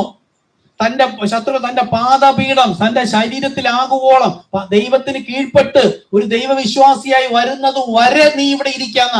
അതുകൊണ്ടാണ് ഇന്നും യേശു ക്രിസ്തു വരാത്തത്. തന്റെ മണവാട്ടിയുടെ സംഖ്യ തികഞ്ഞിട്ടില്ല. ജാതികളുടെ സംഖ്യ തികയുവോളം, അതായത് മണവാട്ടിയുടെ ദൈവം കണക്കിടുന്ന സഭയിലിരിക്കുന്ന ജനങ്ങളുടെ അല്ല, ആത്മാവിൽ മുദ്ര ചാർത്തപ്പെട്ട ദൈവത്തിന്റെ ജനം മണവാട്ടിയുടെ സംഖ്യ തികയുവോളം ജാതികൾ യെരുശലേം ചവിട്ടിക്കളയും. യെരുശലേം ഇരുന്ന സ്ഥലത്താണ് ഇന്ന് അൽ-അഖ്സ പള്ളി. അത് ഉടനെ പൊളിക്കും. നമുക്ക് ആരെടുക്കുന്ന സുവിശേഷം അറിയിക്കുകയാണെങ്കിൽ പറഞ്ഞില്ല എത്രയും പെട്ടെന്ന് സ്ഥാനപ്പെട്ടോളം പറ. അത് പൊളിക്കുന്ന കണ്ടാ വിചാരിച്ചോളം മണവാട്ടി പോയി. നമ്മൾ പോയില്ലെങ്കിൽ നമ്മൾ മണവാട്ടി ആയിരുന്നില്ല. വെറുതെ ഞാൻ എന്റെ വാക്കുകൊണ്ട് മണവാട്ടിയാക്കിയതാണ്. അതുകൊണ്ട് ഒരുങ്ങിക്കൊള്ളുക. തന്റെ ശത്രുക്കൾ തന്റെ പാദപീഠമാകുവോളം കാത്തിരിക്കുന്നു. ഏകയാഗത്താൽ അവൻ വിശുദ്ധീകരിക്കപ്പെടുന്നവർക്ക്, കണ്ട ആർക്കാണ്? ഈ ഒരു യാഗത്താൽ, ഇതാണ് സ്നാനം ഒന്ന്. ഈ ഒരു പാപമോചന സ്നാനത്താൽ വിശുദ്ധീകരിക്കപ്പെടുന്നവർക്ക് സദാകാലത്തേക്ക് സൽഗുണപൂർത്തി വരുത്തുവാൻ. ആരാണ് സൽഗുണപൂർണ്ണൻ? കർത്താവായ യേശു ക്രിസ്തു. ആ ക്രിസ്തുവിന് അനുരൂപമായി ഞാൻ എന്നെ തന്നെ പണിയുന്നത് ഞാനല്ല, പരിശുദ്ധാത്മാവ്. അങ്ങനെ സൽഗുണപൂർത്തി മുഴു ക്രിസ്തുവായി വളരുന്നതിന് വേണ്ടിയിട്ട് ഏകയാഗത്താൽ പരിശുദ്ധാത്മാവിനെ വഴി നടത്തുകയാണ്. സദാകാലത്തേക്കും സൽഗുണപൂർത്തി വരുത്തിയിരിക്കുന്നു. അത് പരിശുദ്ധാത്മാവും നമുക്ക് സാക്ഷീകരിക്കുന്നു. ഈ നമുക്ക് എന്ന് പറയുന്നതും പരിശുദ്ധാത്മാവ് വന്നവർക്ക് മാത്രമാണ്. എഴുന്നേൽക്കാം, പ്രാർത്ഥിക്കാം. ഇത് ലൈവായിട്ട് കൊടുത്തിട്ട് ഞാൻ ലിങ്ക് അയച്ചുതരാം. ഓരോന്നും കേട്ടിട്ട് നിങ്ങളോട് കർത്താവ് സംസാരിക്കും. ഇനി ഒരുപാട് കാര്യങ്ങൾ പറയാനുണ്ട്. ഇതെല്ലാം നിങ്ങൾ ആത്മാവിൽ ദരിദ്രനായി കർത്താവിനോട് സംസാരിക്കണം എന്ന രീതിയിലാണ് നിങ്ങൾ ഇത് കേൾക്കാൻ ശ്രമിക്കുന്നതെങ്കിൽ കർത്താവ് നിങ്ങളോട് സംസാരിക്കും. അപ്പോൾ നിങ്ങൾ ആത്മവിവശതയിൽ നിങ്ങൾക്ക് അടങ്ങിയിരിക്കാൻ കഴിയില്ല. വീണ്ടും നിങ്ങൾ ഇതുപോലെ വചനം വായിച്ച് അതിൽ നിന്ന് പ്രാപിക്കാൻ നോക്കും. അല്ലാതെ ലോകത്തിന്റെ ഇഷ്ടം, ലൗകിക ഇഷ്ടം, പ്രേമോ അതും ഇതും, ലോകത്തിന്റെ ഇഷ്ടം, സിനിമയോ കാര്യങ്ങളോ അല്ലെങ്കിൽ യാത്രയോ ടൂറോ കാര്യങ്ങളോ ഇതിനോട് ആയിരിക്കില്ല ഹൃദയം. വചനത്തോട്, ക്രിസ്തുവിനോട്, വചനത്തോട് കൂടെ കാര്യം അവനുമായി ചേർന്ന് ഏക ആത്മാവായെങ്കിൽ അവൻ നമ്മളെ കൊണ്ട് ഇഷ്ടപ്പെടുപ്പിക്കുന്നതും നമ്മളെ കൊണ്ട് അന്വേഷിപ്പിക്കുന്നതും ദൈവത്തിന്റെ വചനവും വെളിപ്പാടുമായിരിക്കും. ഞാൻ ഭയങ്കര മണവാട്ടിയാണ്, വിശ്വാസിയാണെന്ന് പറഞ്ഞിട്ട് ഇതിന് 1-ാം സ്ഥാനം കൊടുക്കാതെ 2, 3, 4, 5 സ്ഥാനമാണ് വചനത്തിന്. ലോകത്തിന്റെ കാര്യങ്ങൾക്ക് 1-ാം സ്ഥാനമാണെങ്കിൽ ക്രിസ്തുവിനുള്ളവരേ അല്ല, അവരോടല്ല കൂടിയിരിക്കാൻ. അവരെ വിട്ട് പോരുവിൻ, നിങ്ങൾ ക്രിസ്തുവിലാകുവിൻ. കർത്താവ് നമ്മെ സഹായിക്കട്ടെ. പ്രാർത്ഥിക്കാം. നിങ്ങൾ പ്രാർത്ഥിക്കുക.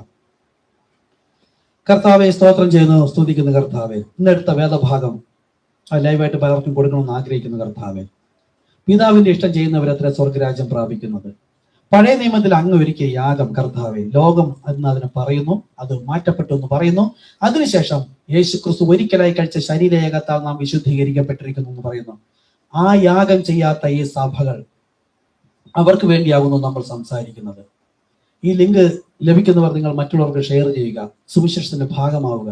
നമ്പർ ഞാൻ കൊടുക്കാൻ താല്പര്യമുള്ളവർ വിളിക്കട്ടെ. കരുണയുള്ള കർത്താവെ, നാം ഇത് അറിയാതെ ലോകത്ത് തന്നെ അന്യരും പരദേശിയും ദൈവമില്ലാത്തവരുമായി സംഘടനാ സഭയിൽ ഇരുന്നപ്പോൾ, പെന്തക്കോസ്തിലും മാർത്തോമയിലും CSIയിലും പല സഭകളിൽ ഇരുന്നപ്പോൾ, നാം തന്നെ മണവാട്ടിയെന്ന് നമ്മൾ വിലയിട്ടിരുന്നതേ ഉള്ളൂ കർത്താവെ.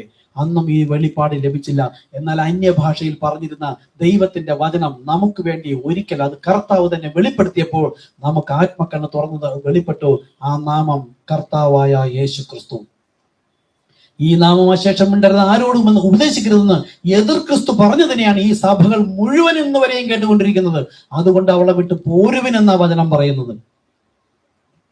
കരുണയുള്ള കർത്താവെ, ഈ ദൈവത്തിന്റെ വെളിപ്പാട് ഗ്രഹിച്ച് ആ വെളിപ്പാടിനോട് കൂടി ചേർന്നിരിപ്പാൻ, ലോകസുഖ സൗകര്യങ്ങളാകുന്ന പ്രതാപങ്ങൾ എത്ര മോടിയോടുകൂടി വന്ന് മാടി വിളിച്ചാലും ക്രിസ്തുവിനെ ത്യജിക്കേണ്ടി വന്നാൽ അത് മരണമാകുന്നു. എന്നാൽ ലോകത്തിന്റെ ഇമ്പത്തെ മോഹിച്ച് അതിനോട് പെട്ടുപോകാതിരുന്നാൽ നിത്യജീവൻ പ്രാപിച്ച് ക്രിസ്തുവിലേക്ക് പോകാം. കർത്താവായ യേശുവെ, സകല അതിക്രമങ്ങളും പാപങ്ങളും പൂർണ്ണമായി ക്ഷമിച്ച് അങ്ങയുടെ വിശുദ്ധ രക്തത്താൽ കഴുകി ശുദ്ധീകരിച്ച് ആത്മാവിന്റെ ഫലം കായ്ച്ചുകൊണ്ട് ജീവിപ്പാൻ ജ്യോതിസുകളായി ക്രിസ്തുവിന്റെ തേജസ് മുഖത്ത് വിളങ്ങിക്കൊണ്ട് കണ്ണാടി പോലെ പ്രതിബിംബിക്കാൻ തക്കവണ്ണം അങ്ങ് നമ്മെ സഹായിക്കണമേ. ഇത് കേൾക്കുന്ന ഓരോരുത്തരെയും സഹായിക്കണമേ. ആരെങ്കിലും വിശ്വാസ സ്നാനം സ്വീകരിച്ച് പരിശുദ്ധാത്മാവ് വരുമ്പോൾ മാത്രമേ നമ്മെ വഴി നടത്തുള്ളൂ. അതുവരെയും തെറ്റുകുറ്റങ്ങളും പാപങ്ങളും അവിശ്വാസവും എല്ലാം ഉണ്ടായിരിക്കാം. കർത്താവായ യേശു ക്രിസ്തുനാമം സ്നാനപ്പെട്ട് പരിശുദ്ധാത്മ ലഭിച്ച് ക്രിസ്തുവിന്റെ ഭാഗമായി തിരശ്ശീലയ്ക്ക് ഉള്ളിൽ പ്രവേശിച്ചുകൊണ്ട് ക്രിസ്തുവിൽ ഒന്നായിരിക്കാൻ കർത്താവെ നമ്മെ സഹായിച്ചതിനായി നന്ദി. അനേകർ ഇനി സഹായിക്കുന്നുണ്ട്, അതിനായി നമ്മെ ഉപയോഗിക്കുന്നതിനായി നന്ദിയോടെ സ്തുതിക്കുന്നു. സകലതും അങ്ങയുടെ നാമ മഹത്വത്തിനായിരിക്കട്ടെ. യേശു ക്രിസ്തുവിൻ നാമത്തിൽ തന്നെ. ആമേൻ, ആമേൻ.